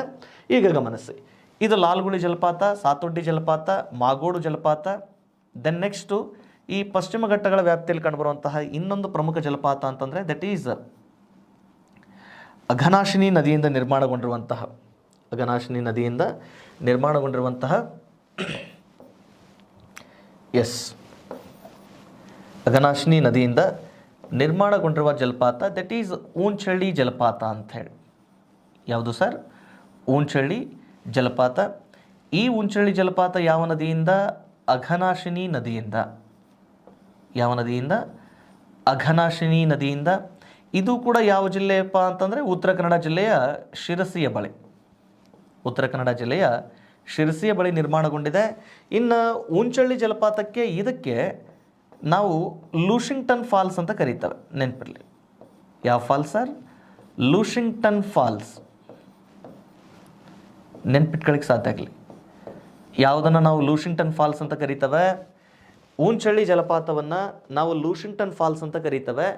ಜೊತೆಗೆ ಇದೇ ಊಂಚಳ್ಳಿ ಜಲಪಾತಕ್ಕೆ ಸ್ಥಳೀಯವಾಗಿ ಕೆಪ್ಪಜೋಗ ಅಂತಲೂ ಕೂಡ ಕರೀತಾರೆ. ನೆನಪಿರಲಿ, ಊಂಚಳ್ಳಿ ಜಲಪಾತಕ್ಕೆ ಸ್ಥಳೀಯವಾಗಿ ಕೆಪ್ಪಜೋಗ ಅಂತಲೂ ಕೂಡ ಕರೀತೇವೆ. ಇದೊಂದಿಷ್ಟು ನೆನ್ಪಿಟ್ಕೊಳ್ಳಿ. ಇವುಗಳ ಜೊತೆಗೆ ಮತ್ತೆ ಪಶ್ಚಿಮ ಘಟ್ಟಗಳ ವ್ಯಾಪ್ತಿಯಲ್ಲಿ ಕಂಡುಬರುವ ಜಲಪಾತಗಳು ಅಂತ ಬಂದಾಗ ದಟ್ ಈಸ್ ಅಬ್ಬೆ ಜಲಪಾತ. ಯಾವುದು? ಅಬ್ಬೆ ಜಲಪಾತ. ಅಬ್ಬೆ ಜಲಪಾತ ಇದು ಕಾವೇರಿ ನದಿಯಿಂದ ನಿರ್ಮಾಣಗೊಂಡಿದೆ. ಇದು ಕೊಡಗು ಜಿಲ್ಲೆಯ ಮಡಿಕೇರಿಯ ಬಳಿ, ಕೊಡಗು ಜಿಲ್ಲೆಯ ಮಡಿಕೇರಿಯ ಬಳಿ. ಅದಾದಮೇಲೆ ದೆಬ್ಬೆ ಜಲಪಾತ ಅಂತ ಬರ್ತದೆ. ಇವು ಸ್ವಲ್ಪ ನೆನಪಿರಲಿ. ದೆಬ್ಬೆ ಜಲಪಾತ. ಈ ದೆಬ್ಬೆ ಜಲಪಾತ ಶರಾವತಿ ನದಿಯಿಂದ, ಶರಾವತಿ ನದಿಯಿಂದ ಶಿವಮೊಗ್ಗ ಜಿಲ್ಲೆ ಒಳಗಿದೆ, ಶಿವಮೊಗ್ಗ ಜಿಲ್ಲೆ ಒಳಗಿದೆ. ಅದಾದಮೇಲೆ ಹೆಬ್ಬಿ ಜಲಪಾತ ಅಂತ ಬರ್ತದೆ. ಯಾವುದು? ಹೆಬ್ಬಿ. ಈ ಹೆಬ್ಬಿ ಜಲಪಾತ ಇದು ಭದ್ರಾ ನದಿಯಿಂದ, ಯಾವ ನದಿಯಿಂದ? ಭದ್ರಾ ನದಿಯಿಂದ ಚಿಕ್ಕಮಗಳೂರು ಜಿಲ್ಲೆ ಒಳಗಿದೆ. ಎಲ್ಲಿ? ಚಿಕ್ಕಮಗಳೂರು ಜಿಲ್ಲೆಯಲ್ಲಿ. Clear sir? ಅಬ್ಬೆ, ದೆಬ್ಬೆ, ಹೆಬ್ಬಿ ಈ 3 ಜಲಪಾತಗಳು ಯಾವ್ಯಾವ ನದಿಯಿಂದ ಮತ್ತು ಯಾವ್ಯಾವ ಜಿಲ್ಲೆಯಿಂದ ಅಂತಂದೇಳಿ ಇದೊಂದು ಸ್ವಲ್ಪ ನೆನಪಿಟ್ಕೊಳ್ಳಿ. ಇಲ್ಲಿ ಗೊಂದಲ ಆಗುವ ಸಾಧ್ಯತೆಗಳಿಲ್ಲ. ಇಲ್ಲಿ ನಾನು ಅದಕ್ಕಾಗಿಯೇ ಕ್ಲಿಯರ್ ಆಗಿಯೇ ಮಾಹಿತಿ ಕೊಡಲಿಕ್ಕೆ ಪ್ರಯತ್ನ ಮಾಡಿದ್ದೇನೆ. ಇದಾದಮೇಲೆ ಈ ಅಬ್ಬೆ ಹೆಬ್ಬಿ ದೆಬ್ಬೆ ಹೆಬ್ಬಿ ಆದಮೇಲೆ ನೆಕ್ಸ್ಟ್ ಮತ್ತೆ ಇಲ್ಲಿ ಕಂಡುಬರುವ ನೆಕ್ಸ್ಟ್ ಜಲಪಾತ ಯಾವುದು ಅಂದರೆ ಭಂಡಾಜೆ ಜಲಪಾತ ಅಂತ ಬರ್ತದೆ. ಯಾವುದು ಸರ್? ಭಂಡಾಜೆ ಜಲಪಾತ ಅಂಥೇಳಿ. ಈ ಭಂಡಾಜೆ ಜಲಪಾತ ನೇತ್ರಾವತಿ ನದಿಯಿಂದ ನಿರ್ಮಾಣಗೊಂಡಿದೆ. ಯಾವ ನದಿಯಿಂದ? ನೇತ್ರಾವತಿ ನದಿಯಿಂದ ನಿರ್ಮಾಣಗೊಂಡಿದೆ. ಇದು ದಕ್ಷಿಣ ಕನ್ನಡ ಜಿಲ್ಲೆಯ ಬಂಗಾಡಿ ಬೆಟ್ಟ ಎಂಬಲ್ಲಿ ಕಂಡುಬರುತ್ತದೆ. ದಕ್ಷಿಣ ಕನ್ನಡ ಜಿಲ್ಲೆಯ ಬಂಗಾಡಿ ಬೆಟ್ಟ ಎಂಬಲ್ಲಿ ಕಂಡುಬರುತ್ತದೆ. ದಟ್ ಈಸ್ ಭಂಡಾಜೆ ಜಲಪಾತ. ಇವೆಲ್ಲವುಗಳನ್ನು ಬಹುಶಃ ನೀವು ತಿಳ್ಕೊಂಡಿದ್ದೀರಿ. ಬಹುಶಃ ಇದ್ರ ಬಗ್ಗೆ ನೀವು ಹೆಚ್ಚು ಕಾನ್ಸಂಟ್ರೇಟ್ ಮಾಡಲಿಕ್ಕೆ ಪ್ರಯತ್ನ ಮಾಡಿರಿ. ಇವುಗಳ ಜೊತೆಗೆ ಮತ್ತೆ ಕೊಡಗು ಜಿಲ್ಲೆ ಒಳಗೆ ಇರ್ಪು ಜಲಪಾತ ಅಂತ ಬರ್ತದೆ. ಯಾವುದು? ಇರ್ಪು ಜಲಪಾತ ಅಂಥೇಳಿ. ಈ ಇರ್ಪು ಜಲಪಾತ ಇದು ಯಾವ ನದಿಯಿಂದ ಅಂತಂದರೆ ಲಕ್ಷ್ಮಣ ತೀರ್ಥ ನದಿಯಿಂದ. ಯಾವುದು ಸರ್? ಲಕ್ಷ್ಮಣ ತೀರ್ಥ ನದಿಯಿಂದ ನಿರ್ಮಾಣಗೊಂಡಿದೆ. ಈ ಲಕ್ಷ್ಮಣ ತೀರ್ಥ ನದಿ ಇದು ಯಾವ ಜಿಲ್ಲೆಯಲ್ಲಿ ಅಂತ ಬಂದಾಗ ಕೊಡಗು ಜಿಲ್ಲೆ ಒಳಗೆ. ಯಾವ ಜಿಲ್ಲೆ? ಕೊಡಗು ಜಿಲ್ಲೆ ಒಳಗಿದೆ. ಇದನ್ನು ಸ್ವಲ್ಪ ನೆನ್ಪಿಟ್ಕೊಳ್ಳಿ. ಇವಿಷ್ಟು ಕರ್ನಾಟಕದಲ್ಲಿ ಕಂಡುಬರುವಂತಹ ಪ್ರಮುಖ ಜಲಪಾತಗಳಿಗೆ ಸಂಬಂಧಪಟ್ಟಂತಹ ಮಾಹಿತಿಯಾಗಿರ್ತಕ್ಕಂಥದ್ದು. ಓಕೆನಾ? ಎಸ್, ಇದಿಷ್ಟು ನೋಡ್ರಿ. ಇವುಗಳ ಜೊತೆಗೆ ಕರ್ನಾಟಕದೊಳಗೆ ಮತ್ತೆ ಇಲ್ಲಿ ಗೋಕಾಕ್ ಜಲಪಾತ ಹೇಳಲಿಲ್ಲಲ್ಲ ಸರ್, ಮತ್ತು ಉತ್ತರ ಕನ್ನಡದ ಕೆಲವೊಂದು ಜಲಪಾತಗಳನ್ನ ಹೇಳಿಲ್ಲಲ್ಲ ಅಂತ ಪ್ರಶ್ನೆ ಮಾಡಬೇಡ್ರಿ. ನಾಳೆ ಇದು ನಾನೇನು ಇವತ್ತು ಚರ್ಚೆ ಮಾಡ್ತಾ ಇರುವ ವಿಷಯ ಏನೈತಲ್ಲ, ಕರ್ನಾಟಕದ ಪ್ರಾಕೃತಿಕ ಲಕ್ಷಣಗಳಿಗೆ ಅನುಗುಣವಾಗಿ ಒಂದಿಷ್ಟು ವಿಷಯಗಳನ್ನು ಚರ್ಚೆ ಮಾಡ್ತಾ ಇದ್ದೇನೆ. ಆ ಪ್ರಾಕೃತಿಕ ಲಕ್ಷಣಗಳ ವ್ಯಾಪ್ತಿಯಲ್ಲಿ 8% ನಾನು ಪಶ್ಚಿಮ ಘಟ್ಟಗಳಿಗೆ ಸಂಬಂಧಪಟ್ಟಂಥ ಮಾಹಿತಿಯನ್ನು ಚರ್ಚೆ ಮಾಡಿದ್ದು. ಓಕೆನಾ? ಈ ಪಶ್ಚಿಮ ಘಟ್ಟಗಳ ವ್ಯಾಪ್ತಿಯಲ್ಲಿ ಕಂಡುಬರುವಂತಹ ಪ್ರಮುಖ ಜಲಪಾತಗಳಿಗೆ ಸಂಬಂಧಪಟ್ಟಾಗ 8% ಚರ್ಚೆ ಮಾಡಿದ್ದೇನೆ. ಇನ್ನು ನಾಳೆ ಇದೇ ಪಶ್ಚಿಮ ಘಟ್ಟಗಳ ವ್ಯಾಪ್ತಿಯಲ್ಲಿ ಕಂಡುಬರುವಂತಹ ಪ್ರಮುಖ ಘಾಟಿ ರಸ್ತೆಗಳನ್ನು ಇಟ್ಕೊಂಡು ಚರ್ಚೆ ಮಾಡಿ ನೆಕ್ಸ್ಟ್ ಮತ್ತೆ ಕರ್ನಾಟಕದ ಮತ್ತೊಂದು ಪ್ರಾಕೃತಿಕ ಲಕ್ಷಣ ಆಗಿರುವಂತಹ ಪೂರ್ವದ ಮೈದಾನ, ಅದರಲ್ಲಿ ಉತ್ತರದ ಮೈದಾನ ಮತ್ತು ದಕ್ಷಿಣದ ಮೈದಾನ. ಈಗೇನು ಕೆಲವೊಂದು ಕರ್ನಾಟಕದಲ್ಲಿ ಏನು ಕಂಡು ಬರ್ತಾ ನೋಡ್ರಿ, ಕೆಲವೊಂದು ಏಕಶಿಲಾ ಬೆಟ್ಟಗಳಲ್ಲಿ ಅತ್ಯಂತ ಎತ್ತರದ್ದು ಎನ್ನುವುಗಳ ಮತ್ತು ಇಲ್ಲೊಂದಿಷ್ಟು ಗೊಂದಲಗಳಿದ್ದಾವೆ. ನಾವು ಇದುವರೆಗೆ ತುಮಕೂರಿನ ಮಧುಗಿರಿ ಬೆಟ್ಟವನ್ನು ಏಕಶಿಲಾ ಬೆಟ್ಟ ಅಂತಂದು ಅತ್ಯಂತ ಎತ್ತರದ ಕಂಡಿದ್ವಿ. ಬಟ್ ಅದಕ್ಕಿಂತಲೂ ಎತ್ತರವಾದಂತಹ ಪರ್ವತ ನೆಕ್ಸ್ಟ್ ಇದೆ. ಅದನ್ನು ನಾನು ಮುಂದಿನ ತರಗತಿಯಲ್ಲಿ ಚರ್ಚೆ ಮಾಡಿರ್ತೇನೆ. ಸೊ ಆದ್ಮೇಲೆ ಎಲ್ಲಿಯವರೆಗೆ ಈ ತರಗತಿಯನ್ನು ಸುದೀರ್ಘವಾಗಿ ವೀಕ್ಷಣೆ ಮಾಡಿರುವಂತಹ ಎಲ್ಲ ಕರ್ನಾಡಿನ ಆತ್ಮೀಯ ಸ್ಪರ್ಧಾ ಮಿತ್ರರಿಗೆ ಹೃತ್ಪೂರ್ವಕ ಅಭಿನಂದನೆಗಳನ್ನು ಸಲ್ಲಿಸ್ತಾ ಮುಂದಿನ ತರಗತಿಯಲ್ಲಿ ಇದೇ ವಿಷಯಗಳನ್ನು ಇಟ್ಕೊಂಡು ಮತ್ತೆ ನಾನು ನಿಮಗೆ ವಿಷಯವನ್ನು ಹಂಚಿಕೆ ಮಾಡ್ತೇನೆ. ಈ ತರಗತಿಗಳು ಇಷ್ಟ ಆಗಿತ್ತು ಅಂತಂದರೆ ಆಲ್ಮೋಸ್ಟ್ ಬಹುತೇಕ ನೀವು ನೀಡಿರುವಂತಹ ಬೆಂಬಲ ಈ ತರಗತಿಗಳು ಎಷ್ಟರ ಮಟ್ಟಿಗೆ ನಿಮಗೆ ಸಹಕಾರಿಯಾಗಿದ್ದಾವೆ ಅನ್ನೋದನ್ನು ತೋರಿಸ್ಕೊಡ್ತಾ ಇದೆ. ಇನ್ನೂ ಹೆಚ್ಚಿನದಾಗಿ ಯಾರೆಲ್ಲ ಅವಶ್ಯಕತೆ ಇರುವಂತಹ ವಿದ್ಯಾರ್ಥಿಗಳಿಗೆ ಈ ಸೌಲಭ್ಯ ಲಭ್ಯ ಆಗೋದಕ್ಕೆ ಸಾಧ್ಯ ಇಲ್ವೋ, ದಯವಿಟ್ಟು ಅವ್ರಿಗೂ ಕೂಡ ಈ ತರಗತಿಯ ಸೌಲಭ್ಯಗಳನ್ನು ತಲುಪಿಸ್ರಿ. ಈ ಸಂತೋಷ್ ಲಾಡ್ ಫೌಂಡೇಶನ್ ಮತ್ತು ಆನಂದ್ ಕಲಾಲ್ ಸಾರ್ ಆಗಿರ್ಬೋದು, ಇವರ ಈ ಶ್ರಮಕ್ಕೆ ಒಂದು ಸಾರ್ಥಕತೆಯನ್ನು ನೀಡ್ರಿ ಅಂತ ಹೇಳ್ತಾ ಮುಂದಿನ ತರಗತಿಯಲ್ಲಿ ಮತ್ತೆ ಭೇಟಿ ಹೋಗೋಣ. Until then take care.